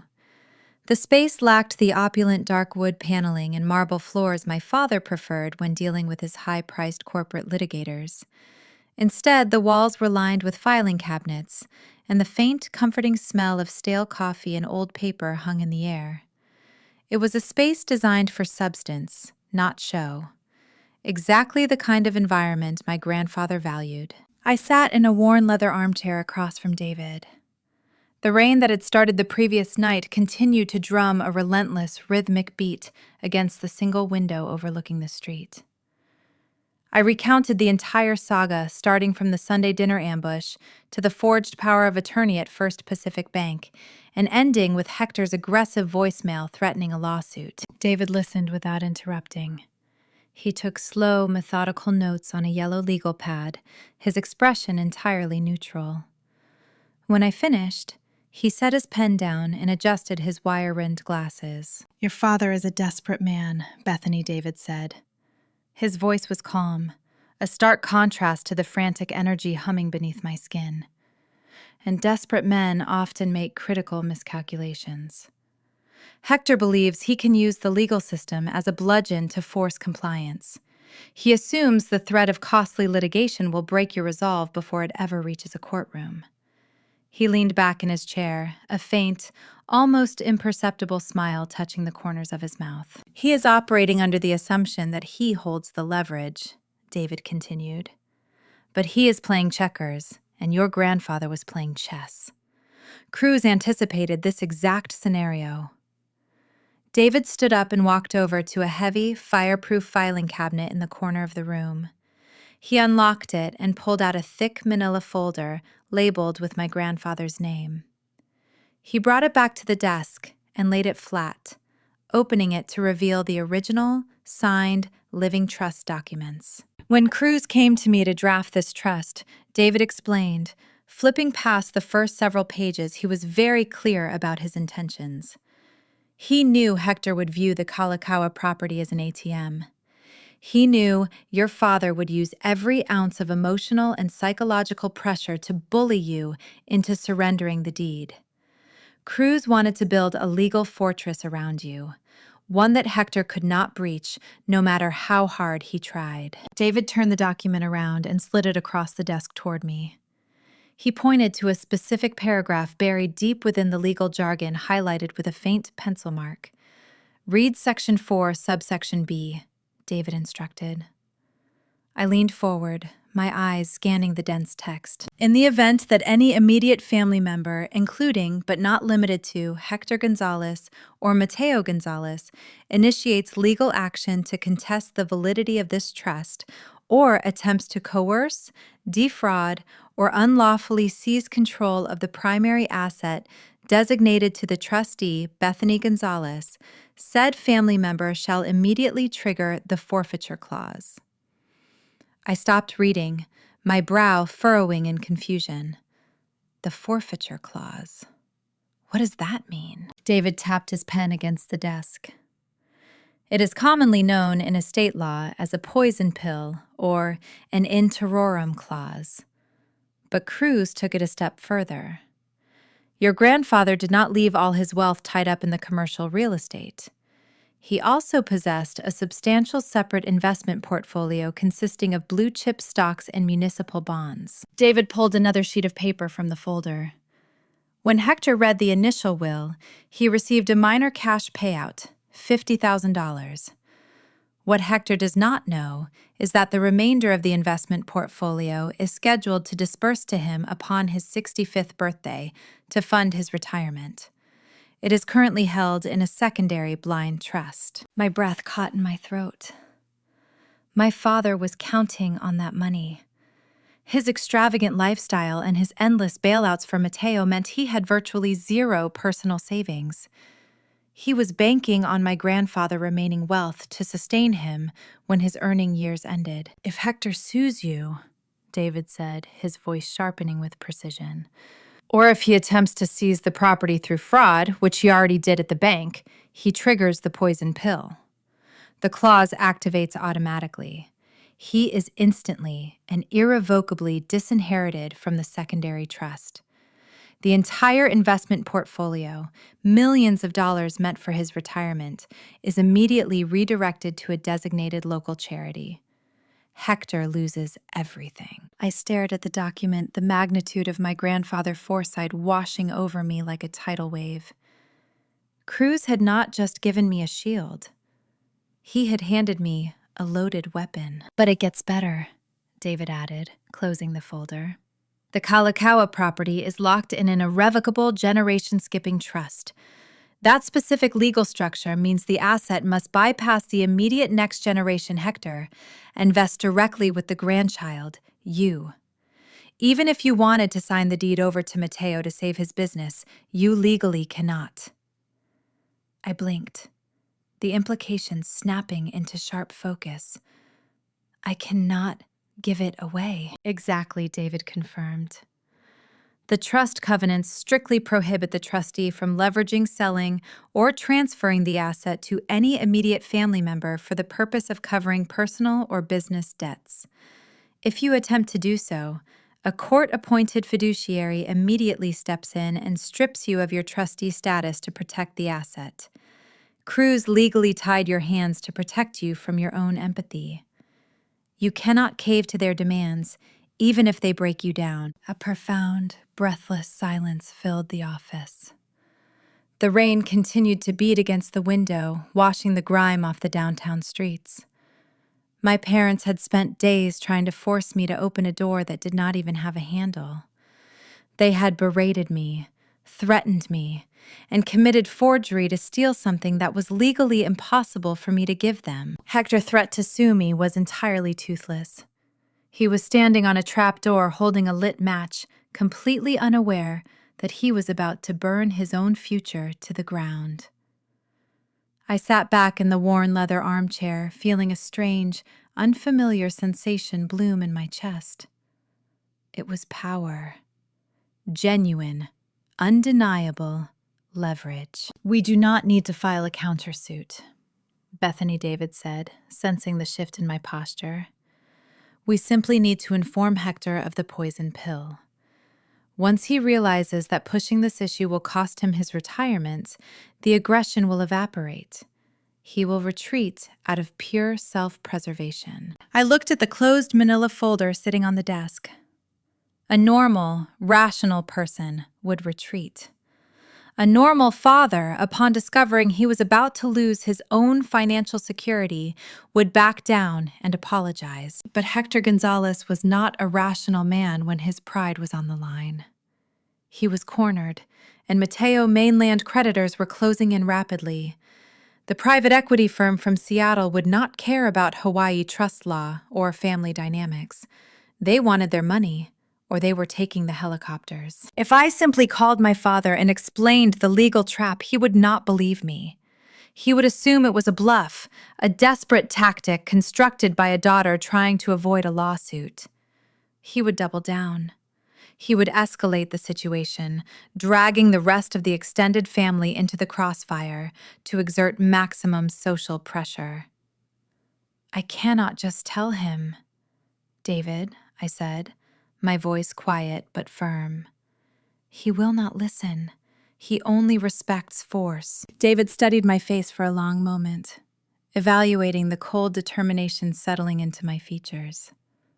"What do you want to do?" "I want a certified copy of the bank fraud incident report I requested. Keanu Tanaka filed one when he confiscated the forged power of attorney, and I want a certified, highlighted copy of the poison pill clause from the trust document." David nodded slowly, a glint of respect flashing behind his glasses. "I can have those drafted and notarized by tomorrow morning. But Bethany, you need to understand the consequences of deploying this information. If you back Hector into a corner with this evidence, especially in a public setting, there is no going back. The family fracture will be permanent." The fracture happened the moment they walked into that bank and handed over a forged signature, I replied. "I am just making sure the pieces fall exactly where they belong." I left the attorney office and stepped out into the humid, rain-slicked streets of Honolulu. The traffic on Nimitz Highway crawled a slow-moving river of headlights reflecting off the wet pavement. I walked to my car, my mind racing with calculated precision. My mother had spent the last 48 hours weaponizing the concept of Ohana against me. She claimed I was destroying the family, threatening that the Island Whisper Network would turn me into a pariah. They were relying on my silence. They assumed my lifelong conditioning to keep the peace would prevent me from exposing their crimes to the extended family. They were wrong. If Hector and Elena wanted to leverage our local community to force my compliance, I was going to let them set the stage. I was going to wait for them to gather the audience they so desperately craved. And when the spotlight was shining brightest, I was going to detonate the bomb my grandfather built. My phone buzzed in my pocket as I unlocked my car door. It was an email notification. The sender was my Aunt Rosa, my father's eldest sister, and the unofficial matriarch of the extended Gonzalez clan. The subject line read, "Family gathering this weekend." I opened the email. "Elena is hosting a large luau at the beachfront park this Saturday. She says it is a memorial dinner to honor Cruz. She insists everyone must attend. We hope to see you there, Bethany. I stared at the screen, a cold smile touching my lips. The trap was set. My parents were manufacturing a massive social event, using my grandfather memory as bait to corner me in front of dozens of relatives. They were going to try and shame me into submission.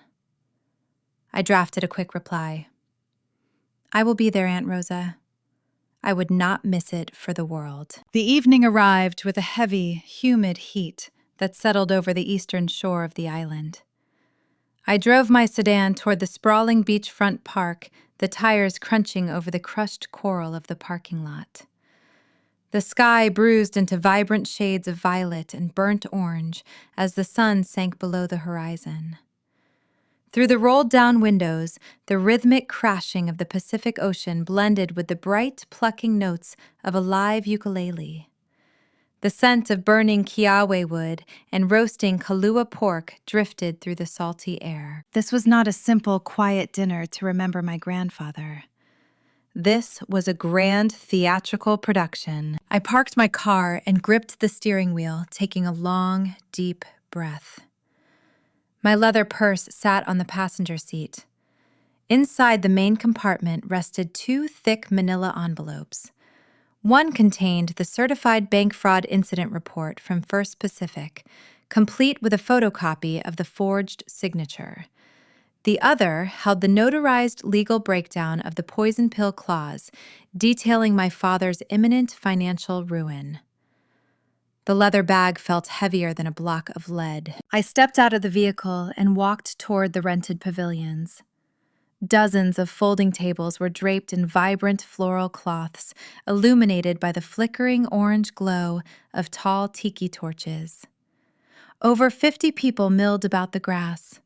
Aunts, uncles, second cousins, and family friends who had known the Gonzalez clan for decades. My mother had spared no expense. She hired a professional catering crew, a local band, and even set up a large projector screen displaying a slideshow of old photographs featuring Cruz. It was a brilliant, terrifying tactical maneuver. Elena knew I revered my grandfather. By framing this luau as a memorial for him, she guaranteed my attendance. By inviting the entire extended family, she guaranteed an audience. Bethany, a loud, joyful voice, called out over the music. I turned to see Aunt Rosa pushing through the crowd. She was my father's eldest sister, a formidable woman who acted as the unofficial social enforcer of our extended family. She wore a flowing muumuu and carried 2 plastic cups filled with fruit punch. Rosa wrapped me in a tight, suffocating hug, smelling of plumeria perfume and rum. "We are so glad you came, sweetie," Rosa beamed, pressing a cold cup into my hand. "Your mother told us how hard you have been working at the resort. Cruz would be so proud to see us all gathered here like this. He always said family was the only wealth that mattered." I forced a polite smile, taking a small sip of the punch to avoid speaking. The irony tasted bitter on my tongue. Cruz did believe family mattered, but he also believed in protecting the vulnerable from the greedy. Rosa meant well, but she was entirely blind to the toxic currents swirling beneath the surface of her brother household. Across the pavilion, I spotted Mateo. He stood near the roasting pit holding a bottle of local beer. He wore a crisp white linen shirt, the sleeves rolled up to the elbows, playing the role of the weary but resilient entrepreneur. He nodded solemnly as an older uncle patted him on the back. My brother refused to look in my direction. He kept his eyes locked on the fire, a coward, hiding behind the smokescreen our parents had built for him. Elena flitted between the tables, carrying trays of sliced pineapple and grilled fish. She played the perfect exhausted hostess. When she finally noticed me standing near the edge of the light, her posture stiffened. She offered a tight, brief nod before turning away to refill a cousin beverage. The battle lines were drawn in the sand, invisible to the guests, but glaringly obvious to me. I found an empty seat near the back of the pavilion, setting my heavy purse on the wooden bench beside my thigh. I picked at a plate of food I could not bring myself to eat. the tension coiled in my stomach, tight and painful. I watched the clock on my phone, waiting for the inevitable moment when the trap would spring. It happened just as the caterers began clearing the dinner plates. The live band finished a song and stepped back from the microphone. The chatter of 50 relatives faded into a low hum as my father walked to the front of the pavilion. Hector stood beneath a string of glowing patio lights, holding a crystal glass of champagne. He looked immaculate, projecting the quiet, somber authority of a grieving son carrying the weight of his family legacy. He tapped a silver spoon against his glass. The sharp, ringing sound cut through the ocean breeze. "Thank you all for being here tonight," Hector began, his baritone voice echoing through the portable speaker system. He bowed his head, letting a long, dramatic pause build the emotion in the crowd. "We gathered to honor my father, Cruz. He was a man who built his life from the soil of this island. He taught us that success means nothing if you do not have your ohana to share it with." Murmurs of agreement rippled through the seated guests. Aunt Rosa dabbed at her eyes with a tissue. "My father built a foundation for us." Hector continued his gaze, sweeping across the tables. "But building a legacy is only half the battle. Maintaining it takes sacrifice. It takes unity. Sometimes the winds shift and we face unexpected storms." "Here it comes," I thought, my fingers tightening around the strap of my purse. Hector turned his body slightly, gesturing toward where my brother stood. "Mateo has been working tirelessly to expand Apex Island tours. He is trying to elevate the Gonzalez name on the mainland. But those mainland investors do not understand the spirit of our island. They do not understand patience. They only see spreadsheets, and right now they are trying to put a temporary hold on Mateo progress over a minor cash flow hurdle." He painted the Seattle private equity firm not as predatory lenders calling in a massive default, but as impatient outsiders bullying a local visionary. It was a masterful spin. "We could have let those outsiders dictate our future," Hector said, his voice rising, vibrating with manufactured passion. "We could have fractured under the pressure, but that is not what Cruz taught us. When one of us stumbles, the rest of us reach out our hands." Hector finally locked eyes with me. His gaze was a tractor beam, pinning me to the wooden bench. A profound, suffocating silence fell over the pavilion. Every aunt, uncle, and cousin turned in their seats following his line of sight until 50 pairs of eyes rested entirely on me. "I am so incredibly proud to stand here tonight," Hector declared, his voice thick with fake tears, "and tell you that my daughter Bethany embodies the true spirit of this family. When she heard about her brother's temporary struggle, she did not hesitate." My chest seized. The audacity of his lie was staggering. "Bethany has graciously agreed to pledge the Kalakaua commercial property as collateral to secure a bridge loan for Mateo," Hector announced to the crowd, raising his champagne glass high into the air. "She is putting her own inheritance on the line to ensure her brother business thrives. She is saving the family name. That is ohana. Please raise your glasses to my beautiful, selfless daughter." The pavilion erupted. Aunt Rosa cheered loudly, raising her cup of punch. Cousins clapped their hands, their faces glowing with genuine admiration. The sound of applause washed over me like a physical wave, heavy and overwhelming. They were clapping for a sacrifice I never made, celebrating a generosity that was entirely fabricated. My father stood at the front of the room, bathing in the adoration of his peers. He looked at me through the flickering light of the tiki torches. A slow, smug, victorious smile spread across his face. He thought he had won. He assumed the crushing weight of social expectation would paralyze me. He calculated that I would never dare stand up and humiliate him in front of the entire extended family. He believed I would simply sit there in silence, accept the applause, and quietly sign the deed over on Monday morning just to avoid destroying the perfect illusion he had just painted. The dramatic irony of the moment was almost too heavy to bear. My father was grinning at me, entirely oblivious to the fact that I held the detonator to his entire life inside the leather bag resting against my leg. I let the applause wash over me for 5 long seconds. I looked at the smiling faces of my relatives, and then I looked back at Hector, whose smug expression dared me to ruin his masterpiece. I unclasped the brass latch on my purse. The clasp on my leather purse clicked open. The sound was tiny, swallowed by the roaring applause of 50 relatives, yet to my ears, it echoed like a starting pistol. I pushed myself up from the wooden bench. My legs did not shake. My breathing remained remarkably even. For 26 years, I had shrunk to make room for my father ego and my brother entitlement. I had folded myself into a neat, quiet box so they could stand tall. Tonight, the box shattered. I raised my hand, palm facing outward, a universal gesture requesting silence. The applause rolled on for another few seconds before people began to notice my posture. The cheering thinned out into isolated claps, then dissolved into a confused, heavy quiet. The live band lowered their instruments.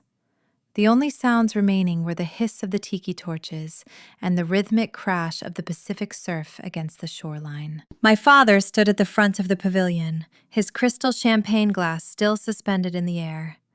His smug smile wavered, replaced by a microscopic furrow between his brows.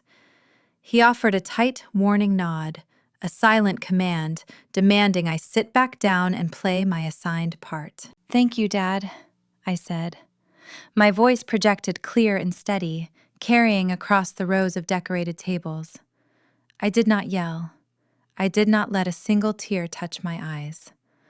The cold, logical focus I used to untangle global supply chain errors now locked onto the man standing under the patio lights. "But I am afraid you are mistaken." A collective murmur rippled through the seated guests. Aunt Rosa tilted her head, her cup of fruit punch resting against her chest. I turned my gaze away from Hector and looked directly into the crowd of aunts, uncles, and cousins. I did not agree to pledge the Kalakaua property to save Mateo business. I have never agreed to leverage my grandfather's legacy to pay for my brother's debts. The silence that followed was dense enough to choke on. My mother sprang from her chair, her floral dress swirling around her knees. Her face flushed a deep, frantic crimson. "Oh, Bethany is just overwhelmed!" Elena laughed, her tone shrill and frantic. "She is just shy. She does not like being the center of attention. Sit down, sweetheart. We can discuss the details tomorrow at home." She took a step toward me, reaching out a manicured hand as if to physically force me back onto the bench. I did not retreat. I held my ground, keeping my eyes locked on the audience. "There is nothing to discuss at home," I continued, my volume remaining perfectly level. "Because 3 days ago, my parents walked into the First Pacific Bank of Honolulu and tried to leverage the property without my consent." The murmurs transformed into sharp gasps. Several older relatives shifted uncomfortably in their seats, exchanging bewildered glances. Hector lowered his champagne glass.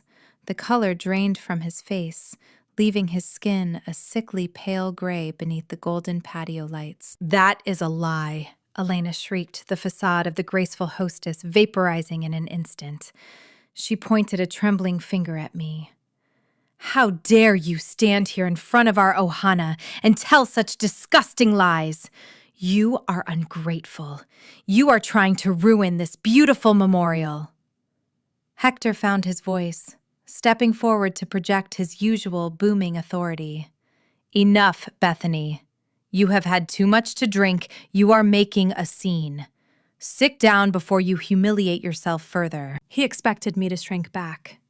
He relied on the old conditioning, the deep-seated fear of causing a public disruption. But he forgot that I no longer cared about his version of peace. I reached into my leather purse and pulled out the first manila envelope. I unfastened the string closure and withdrew a thick stack of papers. The top sheet bore the official letterhead of First Pacific Bank. "I did not humiliate myself," I said, stepping away from my table and walking directly toward Aunt Rosa. I handed the stack of documents to her. My father's sister took the papers with hesitant, shaking hands. "Read the first page, Aunt Rosa. It is a certified fraud incident report filed by branch manager Keanu Tanaka." Rosa pulled her reading glasses from the neckline of her muumuu. She slipped them onto her face and stared at the crisp white paper. The entire pavilion watched her in breathless anticipation. "It says attempted bank fraud," Rosa whispered, her voice trembling. Her eyes darted across the text, widening with every sentence she absorbed. "It says Hector and Elena Gonzalez presented a forged power of attorney to leverage a generation-skipping trust." I pulled the second document from the stack and pointed to it. "That is a photocopy of the forged document they presented. Notice the signature at the bottom. Notice the raised notary seal from Vicente Ramos. They procured a fake document, filed it with the Bureau of Conveyances, and attempted to steal my inheritance to pay off Mateo mainland creditors." Elena lunged forward, her hands outstretched, trying to snatch the papers out of Rosa's grasp. "Give me that! It is fabricated! She printed that off the internet!" Rosa yanked the documents out of reach, her expression morphing from shock into profound disgust. She turned to look at her brother. Hector stood frozen beneath the string lights, his mouth slightly open, the champagne glass slipping from his fingers. The crystal shattered against the concrete floor, sparkling like ice in the dim light. "You forged her signature?" Rosa asked, her voice cracking with undeniable heartbreak. "You tried to steal from Cruz's estate." "I did it to save the family," Hector bellowed, his composure shattering. He took a step toward his sister, his face contorted in desperate rage. "Mateo owes millions to a private equity firm in Seattle. They are going to take the helicopters. They are going to take the boats. The Gonzalez name will be a laughingstock on this island. Cruz made a mistake giving that building to a girl who does not understand business. I was fixing his mistake." A chorus of horrified gasps erupted from the tables. My father had just confessed. He admitted to the crime in front of 50 witnesses, justifying his felony as a necessary measure to protect his own ego. The uncles who had patted Mateo on the back just an hour ago now stared at him with undisguised contempt. The beloved patriarch had fallen, revealing the desperate, greedy predator hiding underneath the linen suit. But I was not finished. The forgery exposed their character, but the legal trap would ensure they could never threaten me again. "You did not fix anything, Dad," I said, walking toward the center of the room. "You just proved exactly why Grandfather Cruz locked the Kalakaua deed inside an irrevocable trust. He knew you would try to steal it. He knew you would prioritize your own pride over my future. That is why he met with David Kim and added a specific clause to his estate planning." I reached into my purse one final time and pulled out the second manila envelope. I removed the notarized highlighted copy of the trust agreement. I did not hand this one to Rosa. I held it up for my father to see. Cruz included an in terrorem clause, I explained, keeping my words sharp and precise. A poison pill. It stipulates that if any immediate family member attempts to defraud the trustee or attempts to unlawfully seize the primary asset, they trigger an automatic forfeiture penalty. Hector stared at the document in my hand. His chest heaved as he struggled to process the legal terminology. What are you talking about? I am talking about your retirement, Dad, I said, delivering the final, fatal blow. Cruz did not just leave you $50,000. He put his entire investment portfolio, millions in blue chip stocks and municipal bonds, into a secondary, blind trust meant to disperse on your 65th birthday. It was your safety net. But because you committed fraud at the bank, because you tried to steal from me, the poison pill activated. I paused, letting the devastating truth hang in the humid tropical air. You are legally and irrevocably disinherited, I stated. The remaining portfolio has already been redirected to a local charity. You lost your entire retirement fund because you could not control your greed. Hector's knees buckled.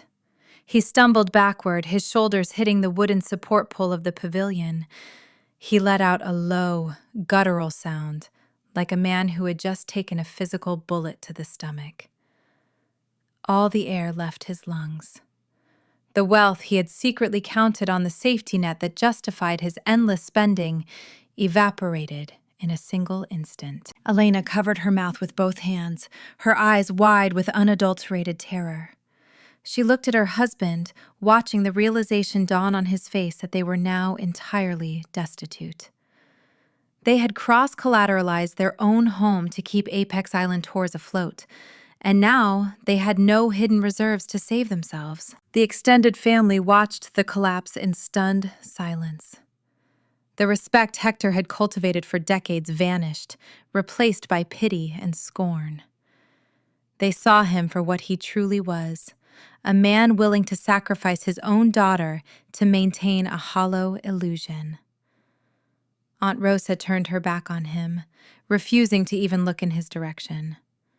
The social ruin was instantaneous and absolute. I stood in the center of the pavilion, surrounded by the wreckage of the Gonzalez hierarchy. I felt no guilt. I felt no sorrow. The heavy chains of obligation I had carried since childhood dissolved into the ocean breeze. But the fallout was far from over. My father was paralyzed by the loss of his retirement, but my brother was facing a different kind of execution. Mateo realized his secret bailout was dead, which meant the mainland repo men were coming for his fleet. The golden boy was about to lose his toys, and his carefully constructed charm was about to curdle into vicious, uncontrolled rage. The pavilion emptied with astonishing speed. The lively, festive atmosphere of the luau evaporated, replaced by a tense, suffocating awkwardness. Aunt Rosa gathered her things and walked away without uttering another syllable to her brother. The remaining relatives averted their eyes, whispering in hushed tones as they scrambled toward the exit. I stood in the center of the clearing, watching the community they prized above all else turn their backs on them. I carefully folded the documents and placed them back inside my leather purse. The brass clasp snapped shut a sharp metallic period, marking the end of my 26-year subservience. I turned away from the flickering tiki torches and began the long walk across the damp grass toward the crushed coral parking lot. The humid, tropical air clung to my skin, heavy with the scent of roasted pork and impending rain. The rhythmic crashing of the Pacific surf against the shoreline provided a steady, indifferent soundtrack to the ruin I left behind. Heavy, rapid footsteps crunched against the coral directly behind me. I tightened my grip on my bag, my heart kicking up a fraction of a beat, anticipating an attack from my father. But the figure blew past me in a blur of crisp white linen.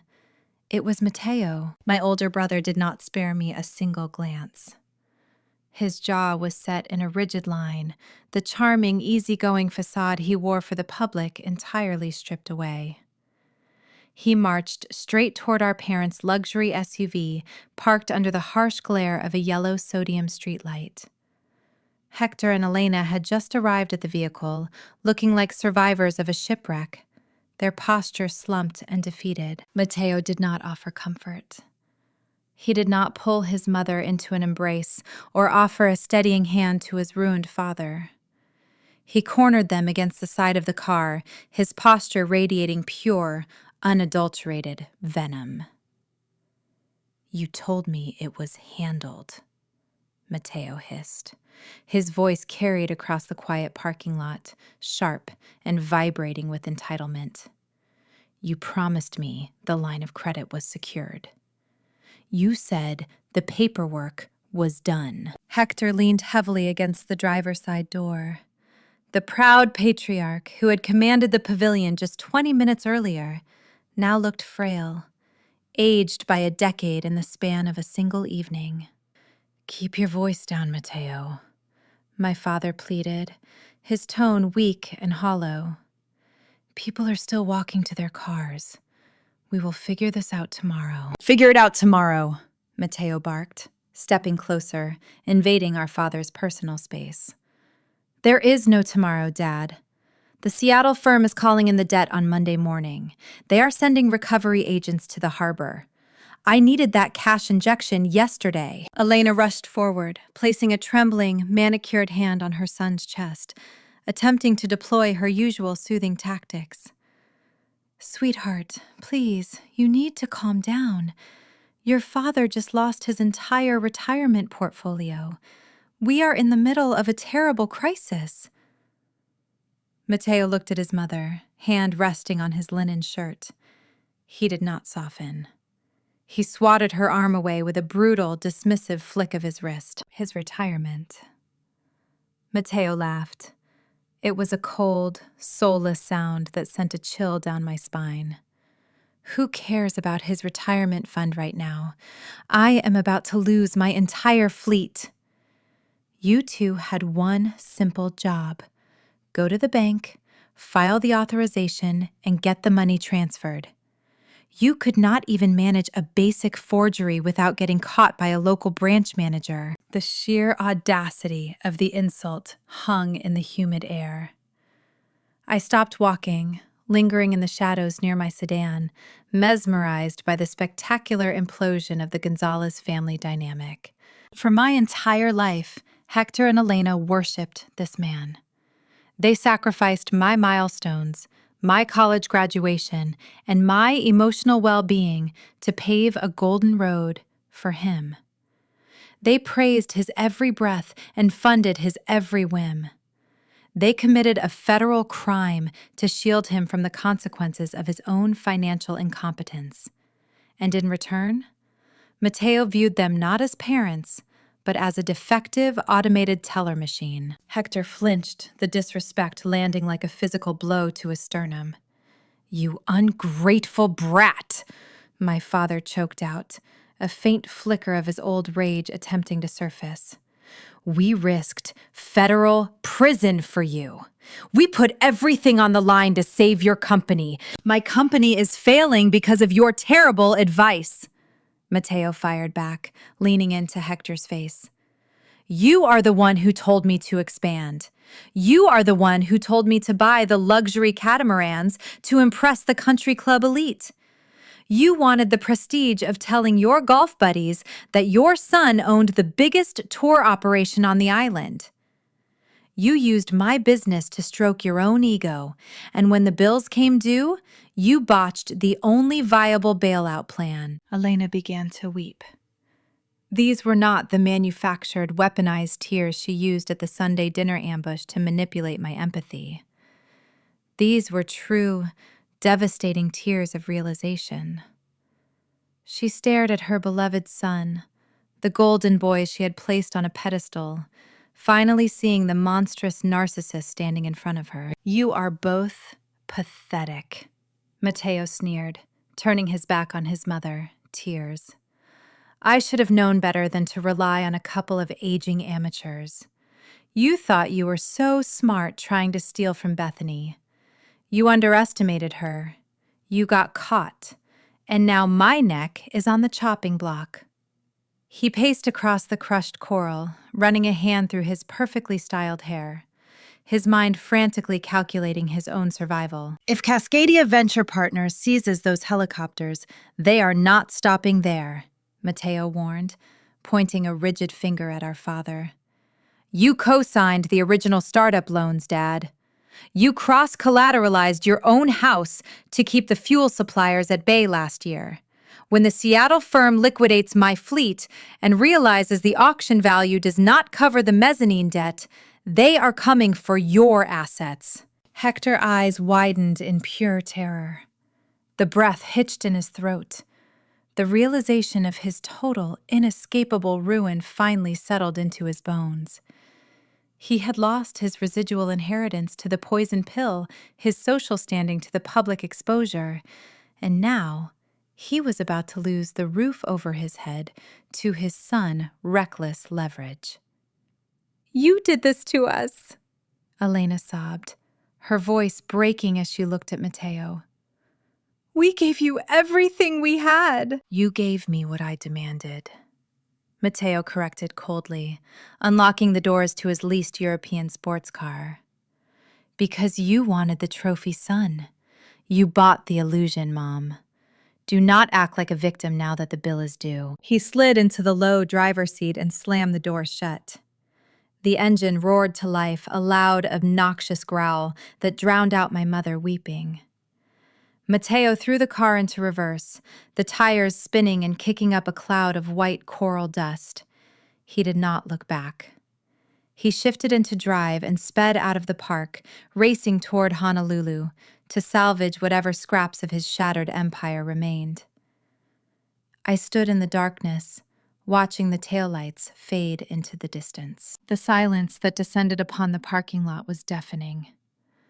Hector and Elena stood alone under the sodium streetlight. They were surrounded by the wreckage of their own choices. The son they elevated above all else had just discarded them the moment their utility expired. The daughter they undervalued and tried to exploit had just stripped them of their unearned wealth. They were entirely isolated, marooned on an island of their own creation. A small, foolish part of my old conditioning nudged my conscience. The urge to walk over to offer a tissue, to step back into the role of the fixer, flickered in my chest. I crushed that urge instantly. Healing their wounds was no longer my responsibility. They built the altar they worshipped the false idol, and now they had to sweep up the ashes. I unlocked my sedan and slid behind the steering wheel. The leather interior smelled clean and familiar. I turned the ignition and the soft hum of the engine bringing a profound sense of comfort. I switched on the headlights. The twin beams swept across the parking lot, illuminating my parents one final time. Hector was staring blankly at the ground. Elena was burying her face in her hands. I put the car in gear and drove past them, merging onto the coastal highway without tapping the brakes. My brother thought his vicious parking lot tantrum was the climax of his nightmare. He believed his anger was the most destructive force on the island, but Mateo was dead wrong. His rage was nothing compared to the cold, calculated efficiency of the mainland predators currently circling his business. The deadlines had already expired, the grace periods were exhausted, and the private equity wolves from Seattle were not interested in local family drama. They were coming to collect their pound of flesh. And the illusion of Apex Island tours was about to be dismantled, piece by piece. 2 weeks passed since the tiki torches burned out at the beachfront park.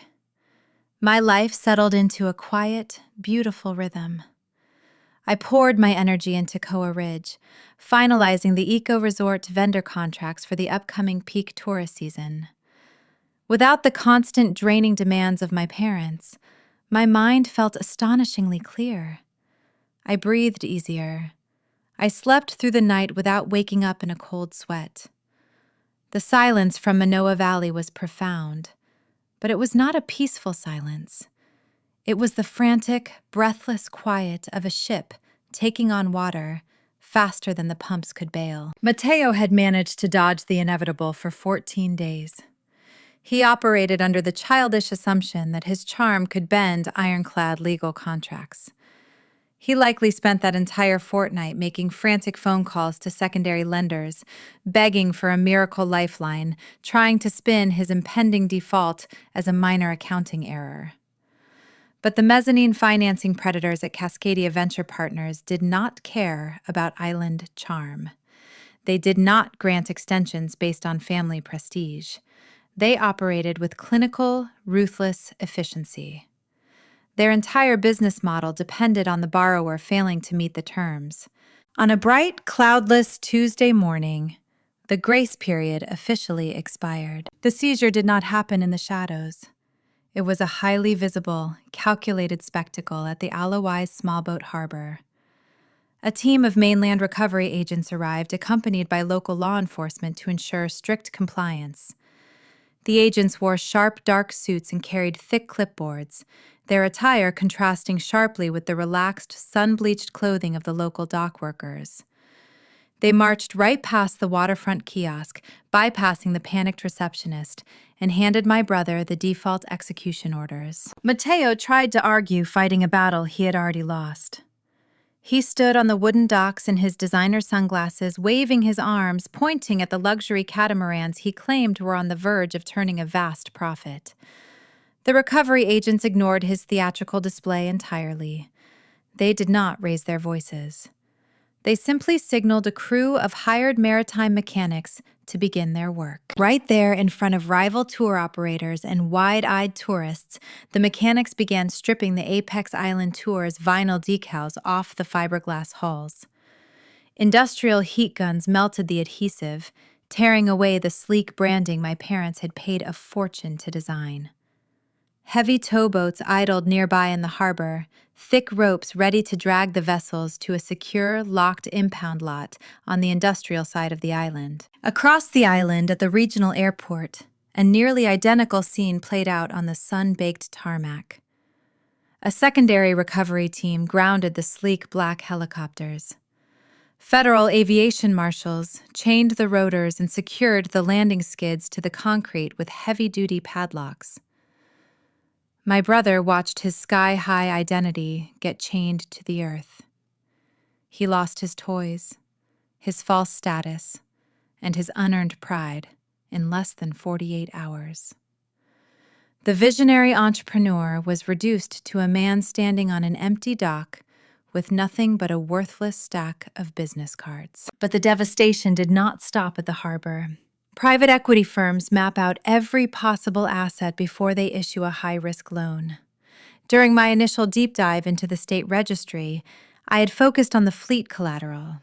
What I did not see, hidden beneath layers of secondary loan agreements and obscured legal jargon, was the fatal error Hector had made a year prior. When fuel prices spiked and Mateo cash reserves ran dry the previous summer, Hector had secretly cross-collateralized the Manoa Valley ranch house to guarantee a secondary tranche of mezzanine debt. My father had wagered the roof over his head on the delusion of his son's business acumen. When Cascadia calculated that liquidating the used helicopters and boats at a wholesale auction would fall short of covering the exorbitant interest penalties they executed, the secondary clause in the contract, they filed a formal, unassailable property lien against my parents' home. The notification arrived via certified mail. Hector opened a thick envelope on his kitchen island and discovered he no longer owned the equity in the house he had lived in for 3 decades. The mainland firm held the deed hostage. If he could not produce the outstanding balance within 30 days, the bank would initiate immediate foreclosure proceedings. The ranch house, the symbol of his local prosperity, was effectively gone. The financial collapse triggered an immediate and brutal social quarantine. Honolulu is a bustling city, but its upper echelon business community operates like a small, insulated village. Reputation is the only currency that truly matters, and bad news travels faster than the trade winds. The spectacle at the harbor caught the attention of local journalists and rival tour operators. The Whisper Network ignited, spreading the story across the island in a matter of hours. Rumors of the failed bank forgery leaked out, likely originating from extended family members who attended the disastrous luau. Aunt Rosa, true to her formidable nature, did not keep the secret. She severed ties with Hector and warned her vast network of friends about his desperate, fraudulent tactics. She made it clear to the community that Hector had attempted to steal from his own daughter, a violation of trust that the local culture found uniquely repugnant. When Hector walked into the Oahu Country Club that weekend, hoping to project resilience and perhaps solicit emergency bridge loans from his wealthy peers, the reception was frigid.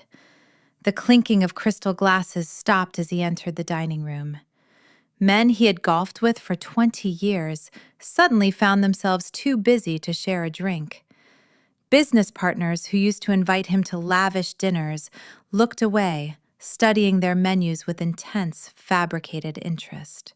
The island elite despise desperation, and they detest fraud even more. They recognized that a man willing to forge documents to steal a trust fund was a liability. Hector was iced out, stripped of his seat at the table he valued more than his own flesh and blood. The invitations dried up. The phone calls went unanswered. He was ruined, wholly, by his own arrogant hand. I observed this spectacular implosion from a vast, safe distance. News traveled fast in the local hospitality sector. Vendors who supplied Koa Ridge eagerly shared the gossip about the Apex Island tour's collapse. They whispered about the repo men at the harbor and the staggering debt crushing the Gonzalez family. They expected me to look horrified or offer excuses. Instead, I simply nodded, signed their delivery manifests, and went back to work. The old Bethany, the conditioned daughter, would have rushed to Manoa Valley with her checkbook. She would have drained her savings to hire lawyers trying to fight the property lien. She would have set herself on fire to keep Hector and Elena warm. But that girl died in the manager office at First Pacific Bank. I felt no obligation to step into the wreckage. I felt no urge to save them from the consequences of their own calculated choices. They had built a house of cards on a foundation of lies, prioritizing optics over honesty, and the wind had finally blown it down. I sat in my quiet apartment, overlooking the rainforest, drinking my morning coffee, feeling an undeniable sense of closure. However, the final chapter of their desperation had yet to be written. Stripped of their assets, abandoned by their friends, and facing imminent eviction, Hector and Elena had exhausted every avenue of escape. They had no money, no social standing, and nowhere else to turn. The reality of their impending homelessness was about to push them toward the one place they swore they would never return, setting the stage for a final, pathetic confrontation on my doorstep. The tropical storm rolled over the Kulau Mountains just after dusk, bringing a deluge of heavy rain that hammered against my apartment windows. The rhythmic drumming on the glass usually provided a soothing backdrop for my evening routine. I sat at my small kitchen island, a mug of herbal tea steaming beside a stack of architectural blueprints. I was actively redesigning the vacant upper floor of the Kalakaua commercial property. The space, formerly a dusty storage area for the retail shops below, held immense potential. I envisioned the vibrant open-concept cultural hub, a place to host local artisans and community workshops. I was tracing a line for a new set of windows when the sharp, frantic pounding echoed through my front door. It was not the polite, measured knock of a neighbor asking to borrow a flashlight during a power outage. It was the desperate, heavy strike of a closed fist. I set my pencil down. The graphite rolled off the blueprints and clattered against the quartz countertop. I walked softly toward the entryway, the hardwood floor cool beneath my bare feet. I leaned close to the solid wood door and peered through the small glass peephole. My breath caught in my throat for a fraction of a second. Standing in the dimly lit exterior hallway were Hector and Elena Gonzalez. They looked entirely unrecognizable. The rain had soaked them through. Hector wore a wrinkled, ill-fitting windbreaker over a faded polo shirt, a stark departure from the tailored linen suits he usually draped over his shoulders like armor. His hair, normally slicked back with expensive pomade, hung in wet, graying clumps across his forehead. His posture, once rigid with unearned authority, was slumped and hollowed out. Beside him, my mother looked visibly aged by a decade. Her signature floral blouses were gone, replaced by a drab, oversized sweater. Her face was devoid of makeup, revealing dark, heavy bags under her eyes. She clutched a damp canvas tote bag to her chest like a shield. They looked like refugees from a war they had started and resoundingly lost. I unlocked the deadbolt. The heavy metallic slide echoed loudly in the quiet apartment. I pulled the door open, but I did not step back to invite them inside. I stood squarely in the center of the door frame, my arms resting at my sides, projecting a solid, impenetrable physical barrier. "Bethany!" my mother gasped. Her voice cracked, dry and raspy. They stared at me, shivering in the damp hallway. The silence stretched between us, thick with the ghosts of 1,000 toxic dinners and a lifetime of conditional love. I did not offer a towel. I did not ask how they were doing. I simply waited, forcing them to speak first, forcing them to cross the vast emotional chasm they had created. "The bank locked us out," Hector said. His baritone voice, the instrument he used to command boardrooms and intimidate branch managers, was reduced to a reedy, pathetic whisper. "The mainland investors finalized the lien on the Manoa Valley house this morning. The sheriff deputies arrived at noon. They gave us 2 hours to pack whatever we could carry. They changed the locks on the front door." He stared at the floor mat beneath his soaked shoes, unable to meet my eyes. "Mateo will not answer our calls. We drove to the harbor, but his boats are gone. His apartment building security guard said he packed his car and drove to the airport 3 days ago. He left the island. He abandoned us." My brother, the golden boy who demanded endless sacrifices, had fled to the mainland the moment the cash dried up, leaving his enablers to face the executioners alone. It was the most predictable plot twist in the history of the Gonzalez family. "We have nowhere else to go," Elena sobbed, tears mixed with the rainwater on her cheeks. "We checked our bank accounts, but the legal fees from the secondary creditors drained everything. Our credit cards are declining. We spent our last $40 on gas just to get over the mountain pass to your side of the island." She reached out a trembling hand, attempting to grasp my wrist. I took a deliberate half-step backward, keeping my position in the doorway, but placing myself just out of her reach. Her hand fell to her side, empty and defeated. "Please, Bethany," my mother pleaded, her tone shifting into a desperate, familiar cadence. "We know you are renovating the commercial property in Waikiki. We know the entire second floor is vacant right now. It is a vast space. You are not even using it yet.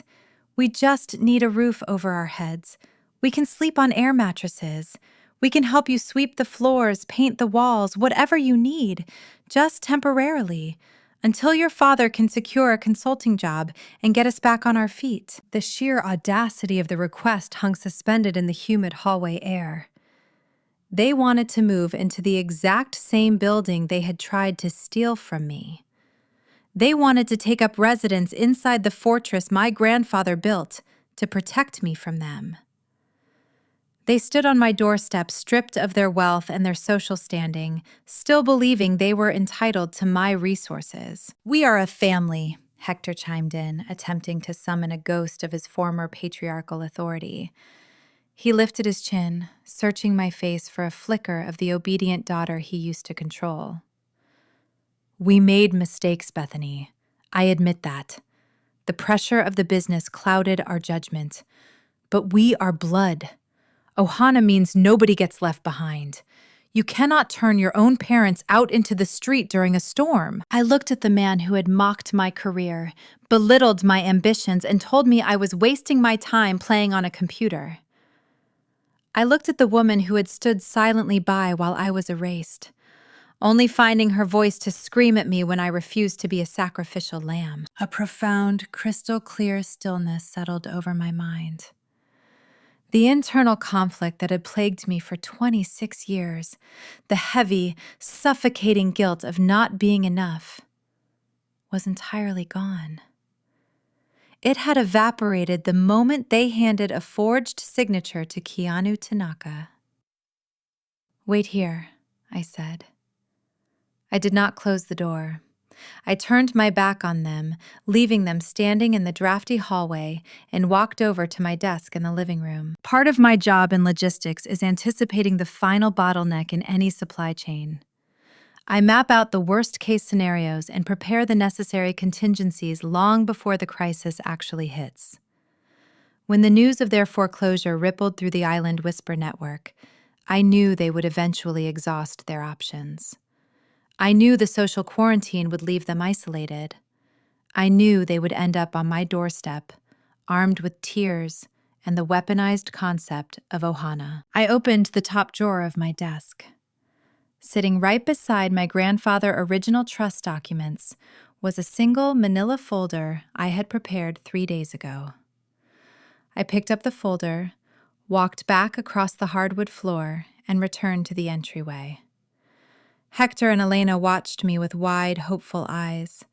They assumed the folder contained a set of spare keys to the Kalakaua property. They assumed their guilt trip had worked. I held the folder out. Hector reached for it eagerly, his hands shaking as he flipped open the cardboard cover. His face fell. The fragile hope in his eyes shattered into 1,000 jagged pieces. Inside the folder was a crisp, printed stack of paper. It was a meticulously compiled list of affordable, low-income rental apartments and emergency housing shelters located on the leeward coast of the island in Waianae and Kapolei. The neighborhoods were an hour away from the pristine, manicured lawns of Manoa Valley. They were industrial working-class areas, the exact type of places Hector and Elena used to mock during their lavish dinner parties. Attached to the front page was a prepaid loaded transit card, holding exactly enough fare to get them on a city bus and across the island. "What is this?" my mother whispered, staring at the transit card as if it were a venomous snake.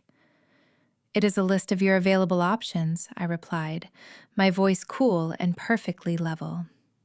"I verified the contact numbers this morning.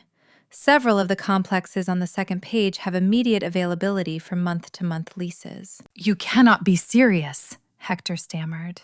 His grip on the folder tightened, crinkling the paper. "You are sending us to a shelter. You are putting us on a public bus. Bethany, we are your parents. We belong with you.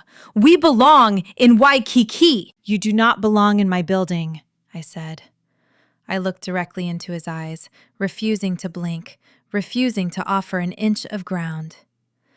"You tried to commit a federal crime to strip that property away from me. You dragged my name through the mud at a family memorial to save your own pride.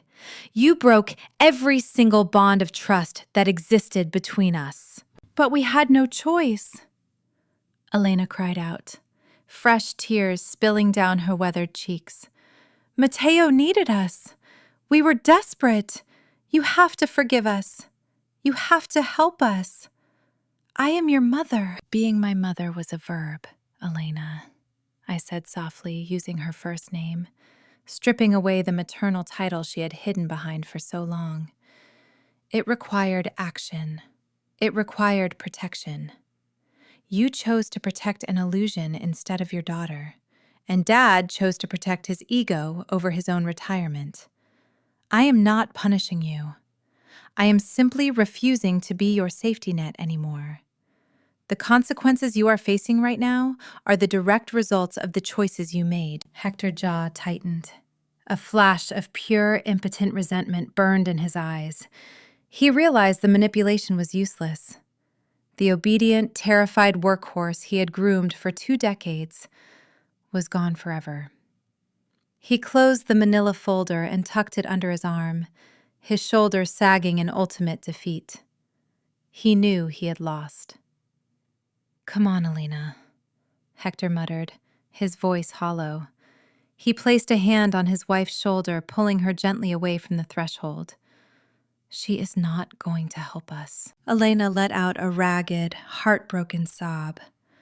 She turned away, clutching her damp canvas bag, her shoulders shaking as she walked back down the dim hallway toward the stairwell. Hector lingered for one final second. He looked at me, a complex mixture of regret and lingering pride warring on his face. He opened his mouth to speak, perhaps to offer a genuine apology, perhaps to hurl one final insult. I did not give him the chance. "I wish you both the best," I said. I stepped back into my apartment and firmly pushed the solid wood door shut. The heavy brass deadbolt engaged with a loud, definitive click. The sound echoed through my quiet living room, a sharp, metallic period marking the end of a 26-year sentence. I stood alone in my sanctuary, listening to the rain beat against the glass, and for the first time in my life, the silence felt like freedom. 6 months passed since the heavy brass deadbolt slid into place and severed my ties to the past. Today, the second floor of the Kalakaua property breathes with a vibrant, undeniable life. The dusty storage boxes, the forgotten retail displays, and the stifling silence are gone. In their place stands an open-concept gallery, a sprawling space I designed to champion the authentic soul of this island. The scent of freshly sanded koa wood mingles with the rich aroma of roasted Kona coffee and blooming pikake flowers. Natural sunlight floods through the expansive windows I mapped out on my blueprints, illuminating the polished concrete floors. I poured every ounce of my logistics expertise into this renovation. Tracking supply chains, managing vendor disputes, and negotiating contracts at the eco-resort trained me to build something resilient. I did not want to create another flashy tourist trap selling cheap imported souvenirs. Mateo tried to sell a loud, fuel-burning illusion of Hawaii. I decided to invest in its quiet, enduring reality. Now independent local artisans occupy the floor. In the eastern corner, a master weaver shapes intricate lauhala baskets, preserving a tradition passed down through generations. Across the room, a culinary incubator serves traditional cuisine sourced directly from independent farmers on the windward side. A local painter displays canvases capturing the raw power of the volcanic landscape. The supply routes are flawless. The profit margins are healthy, sustainable, and transparent.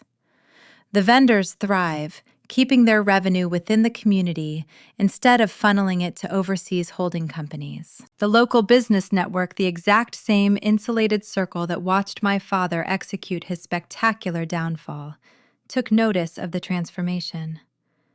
They saw the meticulous care I put into the building.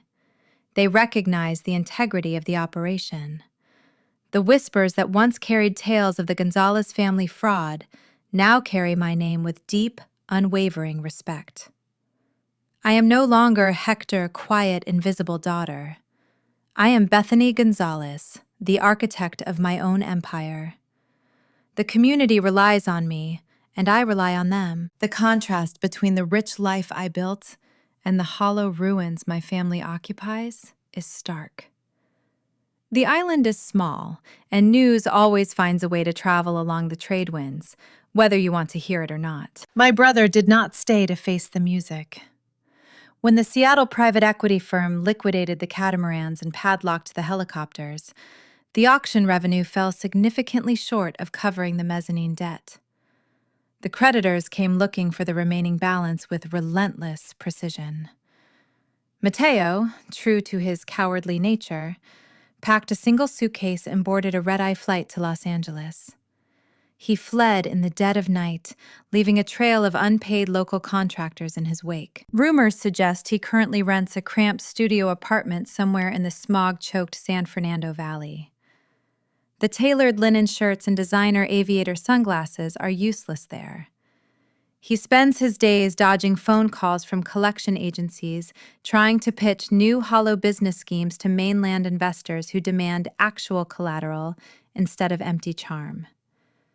Stripped of our parents' endless financial bailouts, Mateo is just a ghost haunting the mainland. He is a man who thought he could fly forever on borrowed fuel, only to discover gravity always wins. My parents faced a different kind of execution. They did not flee the island, but they were permanently banished to its margins. After the sheriff deputies finalized the foreclosure on the Manoa Valley ranch house, Hector and Elena had nowhere to hide. They exhausted their final shreds of social capital trying to secure emergency loans from former country club peers, only to find every single door firmly shut. The public exposure of their forgery made them radioactive. No bank would touch them. No friend would house them. They eventually utilized the very same printed list I handed them in my hallway. They now rent a tiny 2-bedroom condo in a dense, working-class neighborhood on the leeward coast. It is the exact area they used to mock over crystal glasses of bourbon during their lavish dinner parties. The poetic justice is sharp and unrelenting.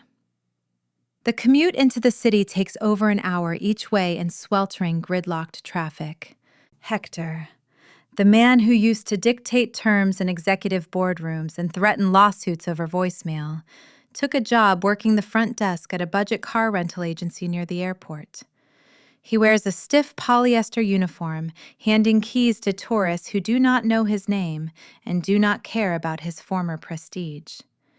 He stands behind a plastic counter for 8 hours a day, swallowing his immense pride just to earn a basic hourly wage. Elena fares no better. She secured employment as a host at a mid-tier chain restaurant in a busy shopping mall. The vibrant floral silk blouses are gone, replaced by a standard-issue black uniform.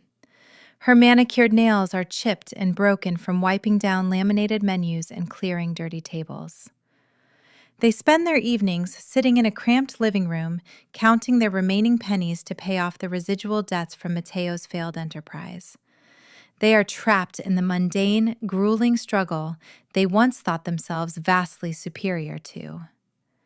Their tragedy was entirely self-inflicted, a cage built bar by bar from their own arrogance and greed. I observe their fate from a safe, elevated distance.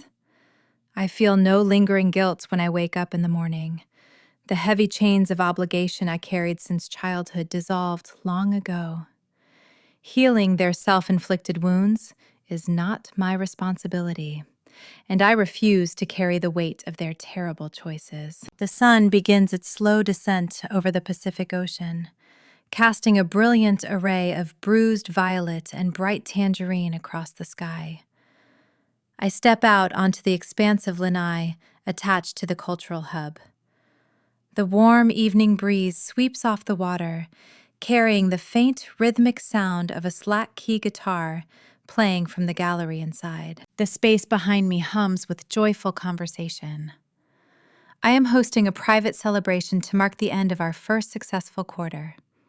David Kim, the estate attorney who helped me secure the trust and expose the poison pill, stands near the railing.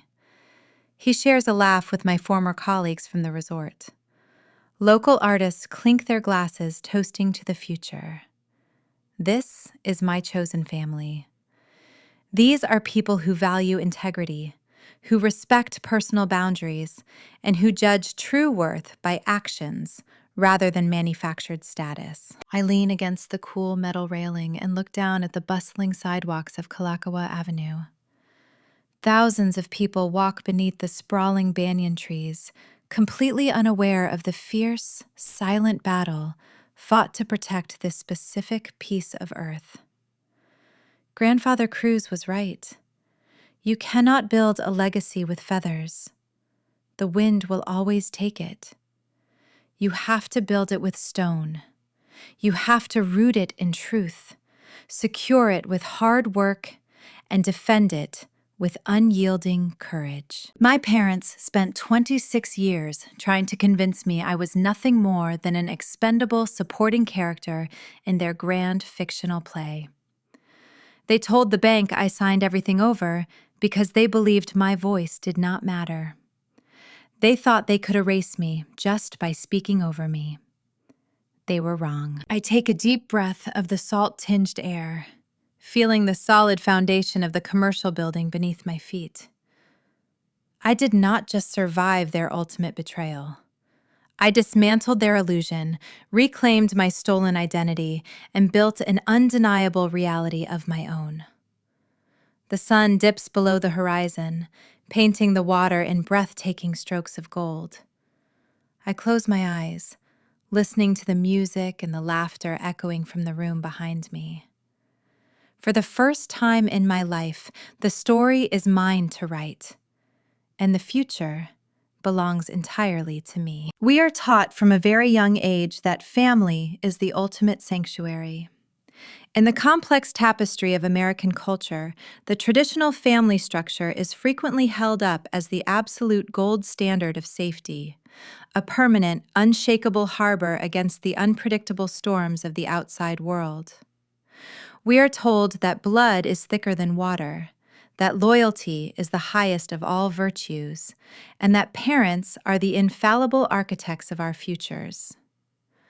But what happens when the architects are the ones dismantling the foundation? The story of Bethany Gonzalez, a quiet, diligent logistics manager who watched her own parents forge her signature to steal her inheritance, is not merely a dramatic tale of corporate trust and island real estate.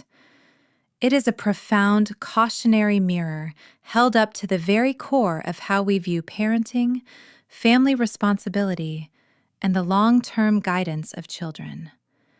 It asks us to examine the dangerous spaces where love is replaced by leverage, and where the appearance of success is valued more than the character of the soul. At the heart of this family's spectacular collapse lies a catastrophic failure of fairness and emotional awareness. Hector and Elena Gonzalez fell into one of the most insidious traps of traditional parenting, the creation of the golden child. In a society that often equates loud, flashy ambition with intrinsic worth, they looked at their son Mateo and saw a king. They bankrolled his helicopters and his luxury catamarans, confusing his unchecked entitlement for visionary genius. In doing so, they completely erased their daughter. Bethany was the workhorse, the administrative backbone, who paid her own bills and asked for nothing.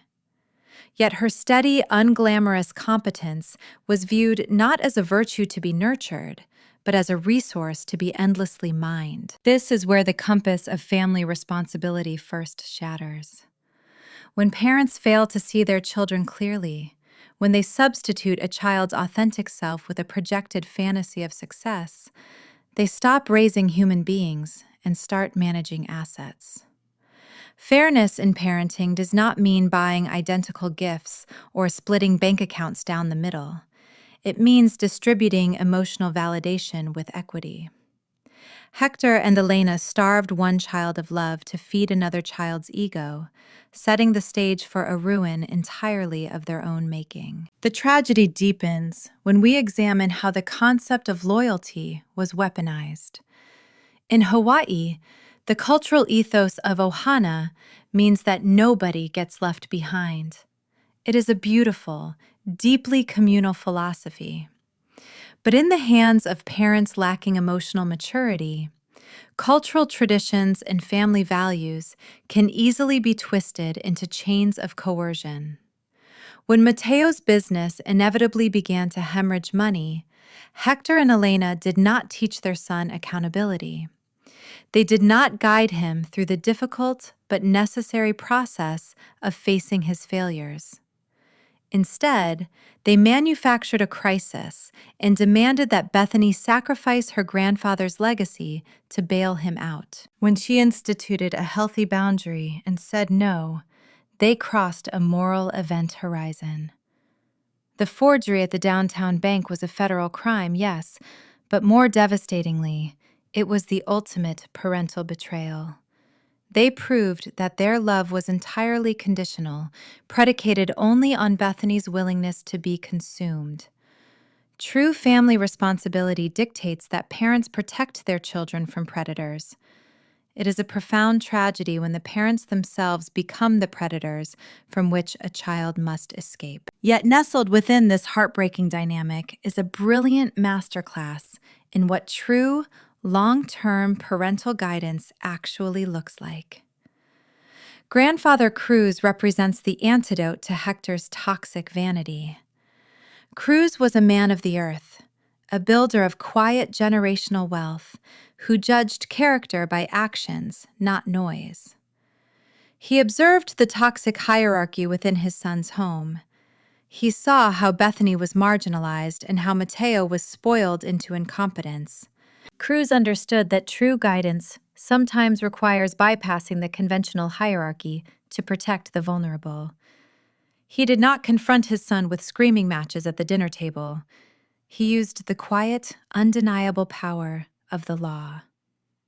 By locking the Waikiki commercial property within an irrevocable generation-skipping trust, and by embedding a poison pill clause that would disinherit anyone who tried to steal it, Cruz practiced the highest form of parental emotional awareness. He anticipated the fatal flaws of his own son. He knew Hector's pride would eventually drive him to desperate measures. Cruz's foresight was an act of profound protective love. He gave Bethany a fortress because he knew she would one day need to defend herself against her own blood. He taught us that a parent's ultimate responsibility is not to guarantee their children's comfort, but to ensure they have the armor necessary to survive the truth of the world. Because Hector and Elena refused to operate in truth, they lost everything. When the mainland investors seized the helicopters and foreclosed on the family home, their grand illusion evaporated. The son they had worshipped abandoned them the moment the money ran dry, fleeing to the mainland without a backward glance. The daughter they had tried to exploit was forced to shut the door in their faces to preserve her own sanity. They ended up destitute and isolated, working menial jobs and living in the very neighborhoods they once mocked. Their ruin was not an accident. It was the mathematical certainty of a life built on a foundation of lies. Honesty is not just a moral suggestion in raising a family. It is the structural integrity that keeps the house from collapsing in on itself. Stories like Bethany's resonate because they strike a chord deep within our own experiences. We all navigate the complex, often messy web of family expectations. We have all felt the sting of being misunderstood by the people who are supposed to know us best, or the heavy burden of carrying dreams that were never ours to begin with. If you found a piece of your own journey reflected in this narrative, if the struggle for boundaries and authentic self-worth speaks to your heart, please take a moment to subscribe and follow Zara Told Stories. We are building a community dedicated to unpacking the truths we often hide behind closed doors. And your voice is a vital part of that conversation. As we step back and look at the shattered pieces of the Gonzalez family, we are forced to confront a deeply uncomfortable reality about our own lives. We spend so much time believing that our primary duty as children is to honor our parents by keeping the peace, by maintaining the illusion of the perfect family portrait at all costs. We are taught that forgiveness is mandatory, that blood requires endless second chances, and that walking away is a failure of character. But perhaps that is the ultimate lie we tell ourselves. Sometimes the most profound act of love and respect you can offer a deeply flawed family is not to save them from the consequences of their own actions. It is to let them fall. In a culture that demands endless sacrifice at the altar of family loyalty, we must realize that true generational healing does not begin by absorbing the poison of our parents.